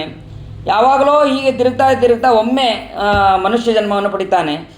ಆ ಮನುಷ್ಯ ಜನ್ಮ ಪಡಬೇಕು ಅಂತಂದರೆ ಎಷ್ಟೋ ಪುಣ್ಯ ಮಾಡಿರಬೇಕು. ಆ ಮನುಷ್ಯ ಜನ್ಮವನ್ನು ಪಡೆದಾಗಲೂ ಕೂಡ ಆವಾಗ ಏನು ಮಾಡ್ತಾನೆ ಅಂತಂದರೆ ಕುಟುಂಬ ರಕ್ಷಣೆ ಮಾಡೋದರಲ್ಲೇ ಆಸಕ್ತನಾಗ್ತಾನೆ, ವೈರಾಗ್ಯವನ್ನು ಹೊಂದೋದಿಲ್ಲ. ಮತ್ತು ಅವನು ಹಿಡಿದಂತಹ ಉದ್ಯೋಗಗಳು ವ್ಯರ್ಥವಾದಾಗ ಮತ್ತೆ ಇನ್ನೊಬ್ಬರಿಗೂ ಕೂಡ ದುಡ್ಡಿಗೆ ಕೈ ಹಾಕ್ತಾನೆ, ಸಾಲ ಮಾಡ್ತಾನೆ. ಮತ್ತು ಅನ್ಯಾಯಗಳ ಫಲವನ್ನು ಆ ಕುಟುಂಬದವರು ಹಂಚ್ಕೊಳ್ಳೋದಿಲ್ಲ. ನೀ ಅನ್ಯಾಯ ಮಾಡಿದ್ಯಪ್ಪ, ನಾ ಯಾಕೆ ಅದನ್ನು ಹಂಚ್ಕೊಳ್ಳಿ ಅಂತಾರೆ. ಹಾಗೆ ಯಜಮಾನ ಅವನು ಆ ಜೀವ ತಾನೇ ಅನುಭವಿಸಬೇಕಾಗ್ತದೆ. ಶಕ್ತಿ ಇದ್ದಾಗ ಅವನು ಏನು ಮಾಡ್ತಾನೆ, ದುಡ್ಡು ಅಂತ ಹೇಳಿ ಅದರ ಹಿಂದೆ ತಿರುಗ್ತಾ ಇರ್ತಾನೆ. ಆದಮೇಲೆ ಹೆಂಡತಿ ಮಕ್ಕಳು ಹೇಗೆ ಆದರ ಮಾಡ್ತಾಯಿದ್ರು ಹಾಗೆ ಕೊನೆಯ ಕಾಲದಲ್ಲಿ ಅವನು ಮುದುಕನಾದಾಗ ದುಡ್ಡು ತರದೇ ಇದ್ದಾಗ ಅವನನ್ನು ಆದರವನ್ನು ಕೂಡ ಮಾಡೋದಿಲ್ಲ, ಅವನಿಗೆ ಗೌರವವನ್ನು ಕೂಡ ಕೊಡೋದಿಲ್ಲ. ಅದಾದ ಮೇಲೆ ರೈತ ಹೇಗೆ ಮುದಿಯಾದಂತಹ ಎತ್ತನ್ನು ಅವನು ತನ್ನ ಹೊಲ ಮೇಯಿಸೋದಕ್ಕೆ ಬಳಸ್ಕೊಳ್ಳೋದಿಲ್ವೋ ಹಾಗೆ ಈ ಮುದಿಯಾದಂತಹ ದೇಹವನ್ನು ಮನೆಯಲ್ಲಿ ಕುಟುಂಬದವರು ಯಾರೂ ಕೂಡ ಬಳಸ್ಕೊಳ್ಳೋದಿಲ್ಲ. ಹೇಗಾಗಿರ್ತದೆ ಅಂತಂದರೆ ಒಂದು ನಾಯಿಗೆ ಹೇಗೆ ಆಹಾರವನ್ನು ಹಾಕ್ತಾ ಇರ್ತಾರೋ ಹಾಗೆ ಆ ಹಿರಿಯಾದಂತಹ ಜೀವಕ್ಕೆ ಆಹಾರವನ್ನು ಹಾಕ್ತಾ ಇರ್ತಾರೆ. ತಾನು ಆಹಾರಕ್ಕೆ ಕಾಯ್ತಾ ಇರಬೇಕಾಗತ್ತೆ. ಅವ್ರು ಯಾವಾಗ ಊಟಕ್ಕೆ ಹಾಕ್ತಾರೋ ಏನೋ ಹಾಗೆ ಕಾಯ್ತಾ ಇರಬೇಕಾಗತ್ತೆ. ಮತ್ತು ರೋಗದಿಂದ ಜಠರಾಗ್ನಿ ಕೂಡ ಕಡಿಮೆ ಆಗ್ತಾ ಹೋಗುತ್ತೆ. ಅದರಿಂದ ತಿಂದಂತಹ ಅನ್ನ ಜೀರ್ಣ ಆಗೋದಿಲ್ಲ. ಆಹಾರ ಕಡಿಮೆ ಆದಂಗೆ ಶಕ್ತಿಯೂ ಕೂಡ ಕಮ್ಮಿ ಆಗ್ತಾ ಹೋಗುತ್ತೆ. ಮತ್ತು ವಾತ, ಪಿತ್ತ, ಕಫ ಇವೆಲ್ಲವೂ ಕೂಡ ಈಗಂತೂ ಅದು ಹೇಳಬೇಕಾಗೇ ಇಲ್ಲ. ಬೇಕಾದ ರೋಗಗಳು ಅದೆಲ್ಲ ಕಣ್ಮುಂದೆ ಕಾಣಿಸ್ತಾ ಇರುತ್ತೆ. ಅವಾಗ ಶುಗರ್ರು ಅಂತಂದರೆ ಅದೇ ದೊಡ್ಡ ರೋಗ ಅಂತ ಅಂದ್ಕೊಂಡಿರ್ತಿದ್ವಿ. ಶುಗರ್ರು, BP ಅಂತಂದರೆ ಈಗ ಶುಗರ್ರು ಅಂತಂದರೆ ಪ್ರತಿಯೊಬ್ಬರ ಹುಡುಗರಿಗೂ ಕೂಡ ಇದೆ, ಅದು ಸಣ್ಣವ್ರಿಗೂ ಕೂಡ ಇರುತ್ತೆ. ಆಮೇಲೆ ಅಂತಹ ರೋಗಗಳು ಶುರುವಾಗ್ತಾ ಹೋಗುತ್ತೆ. ಕಫದಿಂದ ಉಸಿರಾಡೋದಕ್ಕೆ ಕಷ್ಟ ಆಗ್ತಾ ಹೋಗುತ್ತೆ. ಕಂಠದಲ್ಲಿ ಏನು ಶಬ್ದನೇ ಇರೋದಿಲ್ಲ, ಕಂಠೆ ಗುರುಗುರ ಆಯತೆ ಅಂತ ಆಗುತ್ತೆ. ಮಾತಾಡೋಕ್ಕೆ ಶಕ್ತಿ ಇರೋದಿಲ್ಲ, ಆದರೂ ಏನೋ ಮಾತಾಡಬೇಕು ಅಂತ ಹೋಗ್ತಾ ಇರ್ತಾನೆ ಅವನು.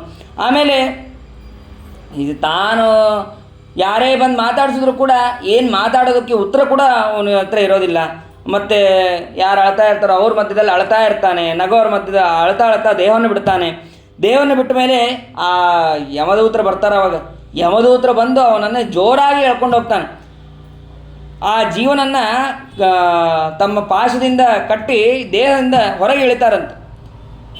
ಅದನ್ನು ನೋಡಿ ಆ ಜೀವ ಇನ್ನಷ್ಟು ಹೆದರಿಕೊಂಡು ಅಲ್ಲೇ ಮಲಮೂತ್ರಾದಿಗಳನ್ನು ಮಾಡ್ಕೊತಾನೆ. ಮತ್ತು ಒಬ್ಬ ಕಳ್ಳನನ್ನು ಹೇಗೆ ಎಳ್ಕೊಂಡು ಹೋಗಬೇಕು ರಾಜಭಟರು, ಹಾಗೆ ಗರ ಗರ ಗರ ಗರ ಎಳ್ಕೊಂಡು ಹೋಗ್ತಾನೆ. ಅವನೇನಾದ್ರು ಭಾಳ ಪಾಪ ಮಾಡಿದರೆ ಅದು 99 ಯೋಜನೆ ದೂರ ಇದೆ. ಅಂಥದ್ದನ್ನು ಕೆಲವೊಬ್ಬರಿಗೆ 99,000 ಯೋಜನೆ ದೂರ ಇರುವಂತಹ ಯಮಲೋಕಕ್ಕೆ ಅವರವರ ಕರ್ಮಾನುಸಾರವಾಗಿ 2 ಮುಹೂರ್ತ ಅಥವಾ 3 ಮುಹೂರ್ತ ಅಥವಾ 10 ದಿನ ಅಥವಾ 15 ದಿನಗಳ ತನಕ ಅವರನ್ನು ಎಳ್ಕೊಂಡು ಹೋಗ್ತಾನೆ ಇರ್ತಾರೆ. ಅಲ್ಲಿ ದಾರಿಯಲ್ಲಿ ಅತೀ ಬಿಸಿಲು, ಅತೀ ಚಳಿ, ಗಾಳಿ, ಮಳೆ ಎಲ್ಲವೂ ಕೂಡ ಅತಿಯಾಗಿರುತ್ತೆ. ಅದಕ್ಕೆ ಅವನು ಸಿಗ್ತಾ ಇರ್ತಾನೆ, ಅಂದರೆ ಸಿಕ್ಕಾಕೊಂಡಿರ್ತಾನೆ. ಮತ್ತು ಹೇಳ್ತಾ ಇರ್ತಾನೆ, ಬೀಳ್ತಾ ಇರ್ತಾನೆ, ಈ ಕಡೆ ಹಿಂದಿಂದ ಚಾವಟಿಯಿಂದ ಹೊಡಿತಾ ಇರ್ತಾರೆ. ಹೀಗೆ ಅವರು ಹೇಳ್ಕೊಂಡು ಹೋಗ್ತಾರೆ. ಅದಾದ ಮೇಲೆ ಅಲ್ಲೂ ಕೂಡ ಯಮಯಾತನೆಗಳು ಬಹಳ ವಿಚಿತ್ರವಾದದ್ದು, ಘೋರವಾದದ್ದು. ಅಲ್ಲಿ ದೇಹವನ್ನು ಬದುಕಿದಾಗಲೇ ಕೊಳ್ಳಿಯಿಂದ ಸುಡ್ತಾರೆ, ಮತ್ತು ಎಣ್ಣೆಗಾಣಕ್ಕೆ ಕೊಟ್ಟು ಹಿಂಡ್ತಾರೆ. ಹೀಗೆ ತಾನು ಇಲ್ಲಿ ಜೀವನದಲ್ಲಿದ್ದಾಗ ಯಾರ್ಯಾವ ಪ್ರಾಣಿಗಳನ್ನು ಕೊಂದಿರ್ತಾನಲ್ಲ, ಆ ಎಲ್ಲ ಪ್ರಾಣಿಗಳು ಅಲ್ಲಿ ಇವನಿಗೋಸ್ಕರ ಕಾಯ್ತಾ ಇರ್ತವಂತೆ. ಅದನ್ನು ಇವನ ಮಾಡಿದಂತಹ ಪಾಪಕ್ಕೆ ಅದು ಶಿಕ್ಷೆ ಕೊಡೋದಕ್ಕೆ ಕಾಯ್ತಾ ಇರುತ್ತೆ. ಅಂತಹ ಹಿಂಸೆ ಮಾಡಲ್ಪಟ್ಟಂತಹ ಪ್ರಾಣಿಗಳು, ಹಾವು, ಚೇಳು, ತಿಗಣೆ ಎಲ್ಲವೂ ಕೂಡ ಅಲ್ಲಿ, ಸೊಳ್ಳೆಯೂ ಕೂಡ ಇದೆ. ಆ ಸೊಳ್ಳೆಯೂ ಕೂಡ ಬಹಳ ಹಿಂಸೆ ಕೊಡುತ್ತೆ. ಮತ್ತು ರೋರ್ವ ಮೊದಲಾದಂತಹ ನರಕಗಳನ್ನು ಅನುಭವಿಸಿ ಕೊನೆಗೆ ಮತ್ತೆ ಭೂಮಿಯಲ್ಲಿ ಹುಟ್ಟುತ್ತಾನಂತೆ. ಒಂದು ವೇಳೆ ಇವನೇನಾದರೂ ಭಗವಂತನ ದ್ವೇಷಿಯಾಗಿದ್ದರೆ ಆವಾಗ ಆ ನರಕದಿಂದ ಮತ್ತೂ ಕೆಳಗೆ ಇಳಿದು ಅಂಧ ತಮಸ್ಸಿಗೆ ಬೀಳ್ತಾನೆ, ಅದು ನಿತ್ಯ ನರಕಕ್ಕೆ ಬೀಳ್ತಾನೆ. ಒಂದು ವೇಳೆ ಇವನು ಯೋಗ್ಯನಾದಂತಹ ಜೀವ ಆಗಿದ್ದರೆ ಮತ್ತೆ ಭೂಮಿಗೆ ಬರ್ತಾನೆ. ಹುಟ್ಟಬೇಕಾದ್ರೆ ಆ ತಂದೆಯ ವೀರ್ಯವನ್ನು ಆಶ್ರಯಿಸಿ ತಾಯಿಯ ಹೊಟ್ಟೆಯನ್ನು ಪ್ರವೇಶ ಮಾಡ್ತಾನೆ. ಆ ಪ್ರವೇಶ ಮಾಡಿದಾಗ ಅಲ್ಲಿ ಶುಕ್ರ ಶೋಣಿತಗಳ ಸಂಬಂಧದಿಂದ ಒಂದು ರಾತ್ರಿಗೆ ಕಲೀಲ, ಮತ್ತು 2ನೇ ರಾತ್ರಿಗೆ 5 ರಾತ್ರಿಗೆ ಬದ್ಬುದ, ಮತ್ತು 10 ರಾತ್ರಿಗೆ ಕರ್ಕಂದು, ಆಮೇಲೆ ಒಂದು ಮೊಟ್ಟೆ ಆಕಾರ ಆಗತ್ತೆ.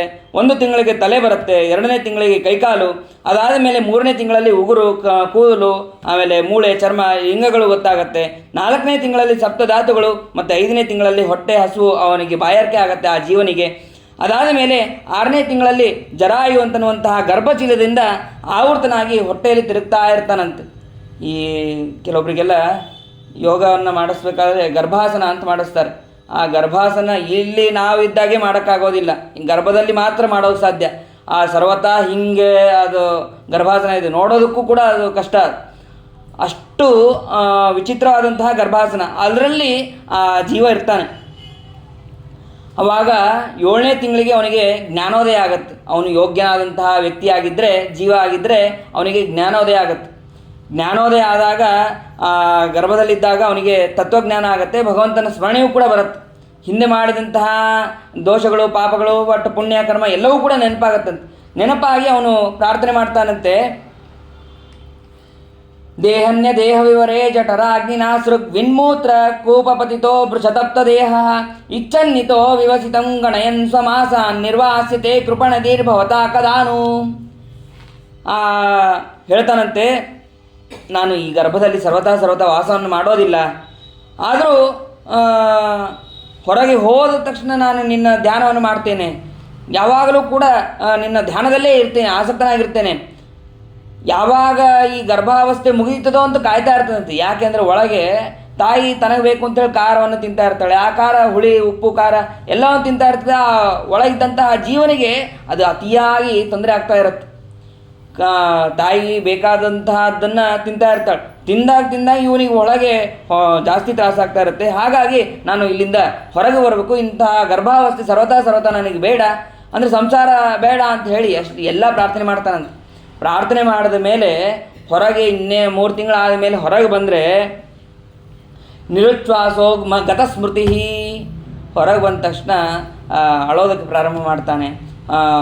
ಭೂಮಿಯ ಸ್ಪರ್ಶ ಆದ ತಕ್ಷಣ ಹಿಂದೆ ಏನು ಹೇಳಿದ್ನ, ಗರ್ಭಾವಸ್ಥೆಯಲ್ಲಿ ಏನೇನು ಮಾತಾಡಿದ್ನೋ ಯಾವುದೂ ಕೂಡ ಇಲ್ಲ, ನೆನಪು ಸಹಿತ ಇರೋದಿಲ್ಲ. ಅದಾದ ಮೇಲೆ ಒಳಗೆ ಕೈಕಾಲು ಚಾಚಕ್ಕೂ ಆಗಿರೋದಿಲ್ಲ. ಇಲ್ಲಿ ಹೊರಗೆ ಬಂದ ತಕ್ಷಣ ಇನ್ನೂ ಒಂಥರ ದುಃಖವನ್ನು ಪ್ರಾರಂಭ ಆಗತ್ತೆ. ಅದಾದ ಮೇಲೆ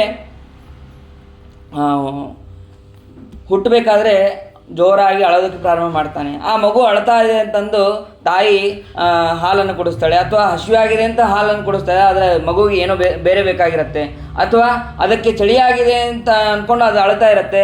ಮಗು ತಾಯಿ ಆದವಳು ಹಸಿವಾಗಿದೆ ಏನೋ ಅಂತ ಹೇಳಿ ಮಲಗಿಸೋಕ್ಕೆ ನೋಡ್ತಾಳೆ ಅಥವಾ ಹಾಲು ಕುಡಿಸ್ತಾಳೆ. ಹೀಗೆ ಬೇಕಾದಂತಹ ವಸ್ತುಗಳನ್ನು ಆ ಸಮಯದಲ್ಲಿ ಸಿಗೋದಿಲ್ಲ. ಶಿಶುತನವನ್ನು ಅನುಭವಿಸಿ ಮತ್ತೆ ಬಾಲಕನಾಗ್ದಾಗ ಅಲ್ಲಿ ನೋಡಿದಂತಹ ವಸ್ತುಗಳು ಎಲ್ಲವೂ ಕೂಡ ಬೇಕು ಬೇಕು ಅಂತ ಅನ್ನಿಸ್ತದೆ. ಸಿಗದೇ ಇದ್ದಾಗ ಕೋಪ, ದುಃಖ ಎಲ್ಲವೂ ಕೂಡ ಉಂಟಾಗತ್ತೆ. ಹೀಗೆ ಬೆಳೀತಾ ಬೆಳೀತಾ ಯುವಕನಾಗ್ತಾನೆ. ಯೌವನದ ಮದದಲ್ಲಿ ದುಃಖವನ್ನು ಲೆಕ್ಕ ಮಾಡೋದಿಲ್ಲ. ಇವನು ಬೆಳೆದಂತೆ ಅಭಿಮಾನವೂ ಕೂಡ ಬೆಳೀತಾ ಹೋಗುತ್ತೆ, ದೇಹಾಭಿಮಾನ ಬೆಳೀತಾ ಹೋಗುತ್ತೆ. ಆಮೇಲೆ ಇದು ನನ್ನದು ಅಂತನ್ನುವಂತಹ ಮೋಹಕ್ಕೆ ಒಳಗಾಗಿ ಆ ದುಡ್ಡಿನ ಸಂಪಾದನೆ, ಹೆಣ್ಣಿನ ಭೋಗ ಇಷ್ಟರಲ್ಲೇ ಆಸಕ್ತನಾಗ್ತಾನೆ. ಮತ್ತೆ ಮುದಿತನ, ಮತ್ತೆ ಮರಣ, ಹೀಗೆ ಸಂಸಾರದಲ್ಲಿ ತಿರುಗ್ತಾನೆ ಇರ್ತಾನೆ. ಆದ್ದರಿಂದ ಸಂಸಾರ ಭಯದಿಂದ ಪರಿಹಾರ ಆಗಬೇಕು ಅಂತಂದರೆ ಮುಖ್ಯವಾಗಿ ಆ ಭಗವಂತನನ್ನು ಧ್ಯಾನವನ್ನು ಮಾಡಬೇಕು. ಯಾವಾಗಲೂ ಕೂಡ ಧ್ಯಾನವನ್ನು ಮಾಡಬೇಕು ಅಂತ ಅನ್ನೋದನ್ನು ತಿಳಿಸ್ತಾರೆ. ಸಂಸಾರ ಭಯ ಅಂತ ಅನ್ನೋದು ಪರಿಹಾರ ಆಗಬೇಕು ಅಂತಂದರೆ ಅದು ಕೇವಲ ಭಗವಂತನಿಂದಲೇ. ಯಾಕೆ ಅಂತಂದರೆ ಇಡೀ ಜಗತ್ತು ಆ ಭಗವಂತನ ಭಯದಿಂದಲೇ ಪ್ರವರ್ತನೆ ಮಾಡ್ತಾ ಇದೆ. ಗಾಳಿ ಬೀಸೋದು ಕೂಡ ಆ ಭಗವಂತನ ಭಯದಿಂದ. ಸೂರ್ಯ ಬೆಳಗ್ಗೆ ಎದ್ದ ತಕ್ಷಣ ನಾವು ನೋಡ್ತೀವಿ ಅಂತಂದರೆ ಅದಕ್ಕೆ ನಾವೆಲ್ಲ ನೋಡ್ತೀವಿ ಅಂತ ಅನ್ನೋದಕ್ಕೆ ಅವನು ಬರೋದಿಲ್ಲ. ಭಗವಂತನ ಭಯ ಇದೆ. ನಾನು ಇವತ್ತು ಸರಿಯಾದ ಸಮಯಕ್ಕೆ ಬಂದಿಲ್ಲ ಅಂತಂದರೆ ಭಗವಂತ ಅವನಿಗೆ ಶಿಕ್ಷೆ ಕೊಡ್ತಾನೆ, ಸೂರ್ಯನಿಗೆ. ಹಾಗಾಗಿ ಆ ಸೂರ್ಯ ಆ ಸಮಯಕ್ಕೆ ಬರ್ತಾನೆ. ಹೀಗೆ ಅಗ್ನಿ ಸುಡಿಯೋದು ಭಗವಂತನ ಭಯದಿಂದ, ಮೃತ್ಯು ಎಲ್ಲರನ್ನ ಎಳೆಯೋದು ಭಗವಂತನ ಭಯದಿಂದ, ಮತ್ತು ನಕ್ಷತ್ರಗಳು ಮಿನುಗ್ತಾ ಇರುತ್ತೆ, ಅದೆಲ್ಲವೂ ಕೂಡ ಭಗವಂತನ ಭಯದಿಂದ. ಹೀಗೆ ಎಲ್ಲವೂ ಕೂಡ ಭಗವಂತನ ಭಯದಿಂದ. ಹಾಗಾಗಿ ಭಗವಂತನ ಭಯದಿಂದ, ಆದ್ದರಿಂದ ಭಗವಂತನಿಗೆ ಶರಣಾಗತರಾದರೆ ನಾವು ಸಂಸಾರ ಭಯವನ್ನು ಪರಿಹಾರ ಮಾಡ್ಕೋಬಹುದು ಅಂತ ಹೇಳಿ ಹೇಳ್ತಾರೆ.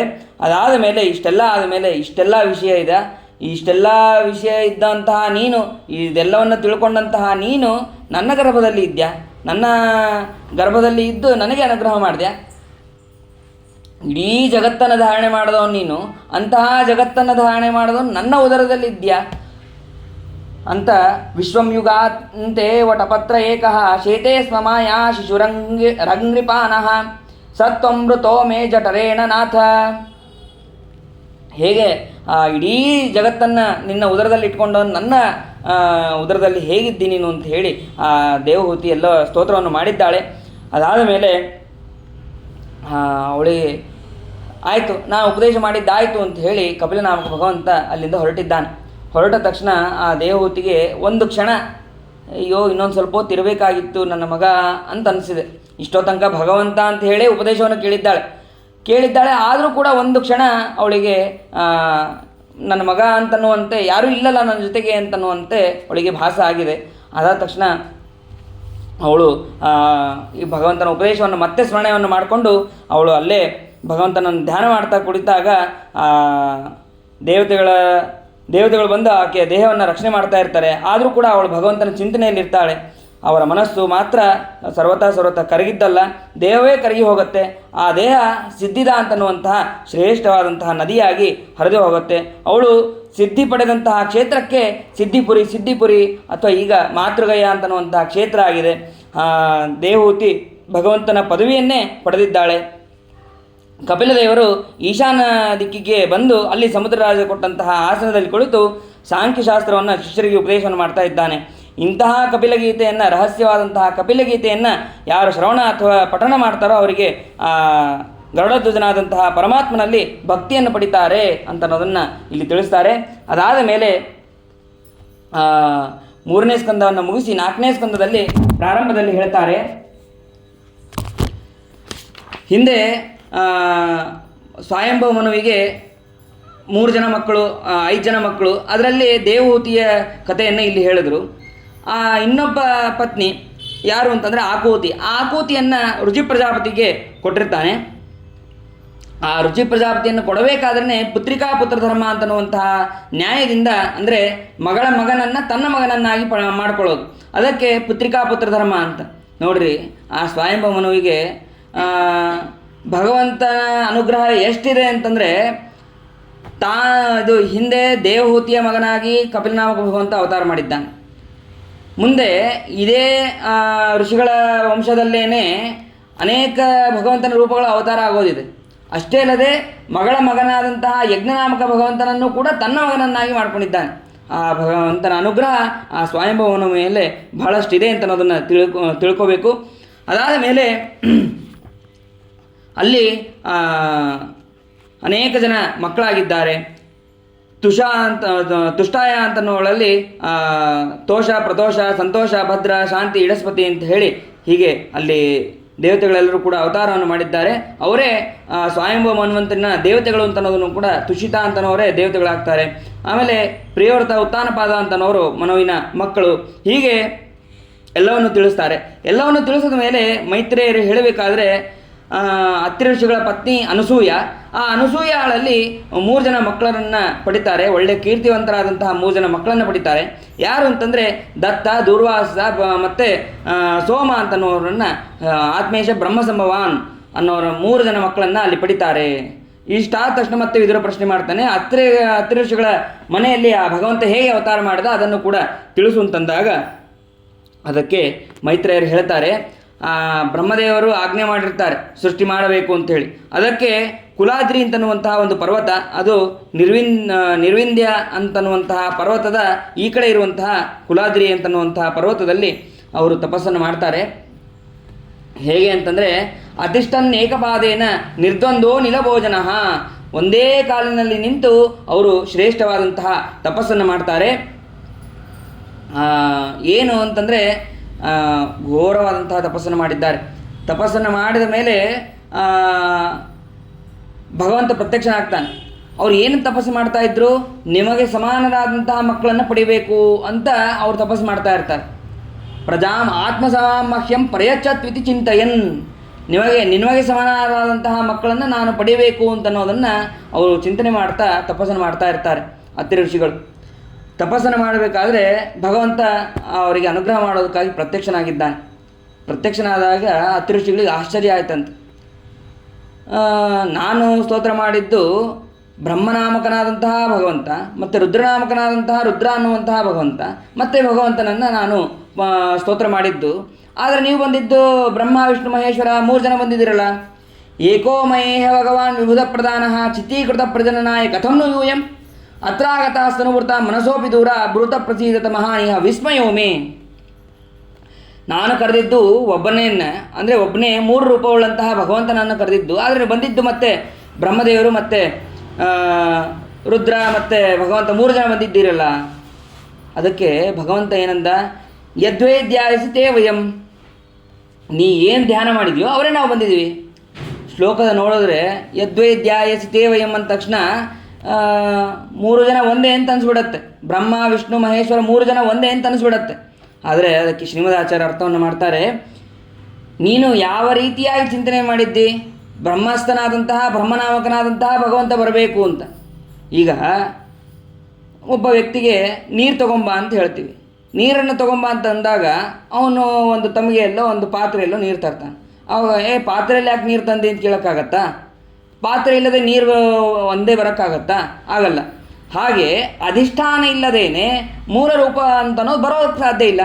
ಹಾಗಾಗಿ ನೀ ಪ್ರಾರ್ಥನೆ ಮಾಡಿದಂತಹ ರುದ್ರಾಂತರ್ಗತನಾದಂತಹ ರುದ್ರನಾಮಕನಾದಂತಹ ಭಗವಂತ ನಾನು ಬರಬೇಕು ಅಂತಂದರೆ ಈ ರುದ್ರ ಅನ್ನುವಂತಹ ಅಧಿಷ್ಠಾನ ಬರಲೇಬೇಕು. ಹಾಗೆ ಬ್ರಹ್ಮಾಂತರ್ಗತನಾದಂತಹ ಬ್ರಹ್ಮನಾಮಕನಾದಂತಹ ನಾ ಬರಬೇಕು ಅಂತಂದರೆ ಅಧಿಷ್ಠಾನ ಬೇಕೇ ಬೇಕು ಅಂತ ಅನ್ನೋದನ್ನು ಅಲ್ಲಿ ಶ್ರೀಮದಾಚಾರ್ಯರಲ್ಲಿ ತಿಳಿಸ್ತಾರೆ. ಸರಿ, ಹಾಗಾದರೆ ನೀವೇ ಅವತಾರ ಮಾಡಿರಿ ಅಂತ ಹೇಳಿ ಆ ಅತ್ರಿಷಿಗಳು ಪ್ರಾರ್ಥನೆ ಮಾಡಿದಾಗ ಅದಕ್ಕೆ ಬ್ರಹ್ಮದೇವರಿಗೆ ಅವತಾರ ಇಲ್ಲ. ಬ್ರಹ್ಮಣೋ ನಾವತಾರೋಸ್ತಿ ಸನ್ನಿಧಾನಂತೂ ಕೇವಲಂ. ಅದಕ್ಕೆ ಸೋಮನಲ್ಲಿ ಬ್ರಹ್ಮದೇವರ ಆವೇಶದಿಂದ ಯುಕ್ತನಾಗಿ ಅಲ್ಲಿ ಸೋಮ ಅವತಾರ ಮಾಡ್ತಾನೆ, ಚಂದ್ರ. ಮತ್ತು ದುರ್ವಾಸರು ಸಾಕ್ಷಾತ್ ರುದ್ರದೇವರು ಅವರು ಅಲ್ಲಿ ಅವತಾರವನ್ನು ಮಾಡ್ತಾರೆ. ಅದಾದ ಮೇಲೆ ಭಗವಂತ ತನ್ನನ್ನು ತಾನು ಕೊಟ್ಟಿದ್ದಾನೆ. ಆದ್ದರಿಂದ ದತ್ತ, ಅತ್ರಿಷಿಗಳ ಮಗನಾದ್ದರಿಂದ ಆತ್ರೇಯ, ದತ್ತಾತ್ರೇಯ ಅಂತ ಹೇಳಿ ಆ ಭಗವಂತ ಅಲ್ಲಿ ಅವತಾರವನ್ನು ಮಾಡ್ತಾನೆ ಅಂತ ಅನ್ನೋದನ್ನು ತಿಳಿಸ್ತಾರೆ.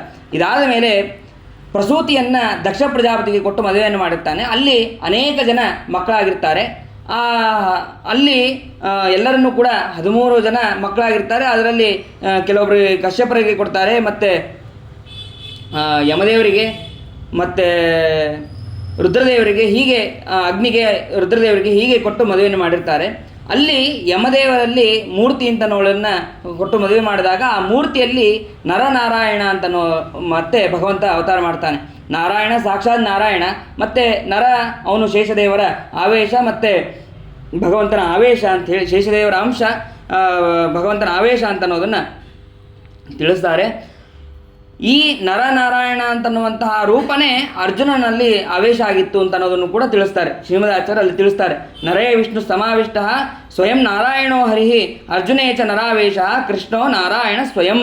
ಅರ್ಜುನನಲ್ಲಿ ನರಾವೇಶ, ಕೃಷ್ಣ ಸಾಕ್ಷಾತ್ ನಾರಾಯಣ ಅಂತ ಅನ್ನೋದನ್ನು ಅಲ್ಲಿ ತಿಳಿಸ್ತಾರೆ. ಹೀಗೆ ಸ್ವಯಂಭುವ ಮನ್ವಂತರದಲ್ಲಿ ಎಲ್ಲ ರೀತಿಯಾದಂತಹ ದೇವತೆಗಳ ಮತ್ತು ಎಲ್ಲ ಋಷಿಗಳ ಎಲ್ಲ ರೀತಿಯಾದಂತಹ ಸೃಷ್ಟಿಗಳಿಂದಲೂ ಕೂಡ ಜಗತ್ತು ಅಪೂರ್ಯಮಾನವಾಗಿತ್ತು ಅಂತ ಅನ್ನೋದನ್ನು ತಿಳಿಸ್ತಾರೆ.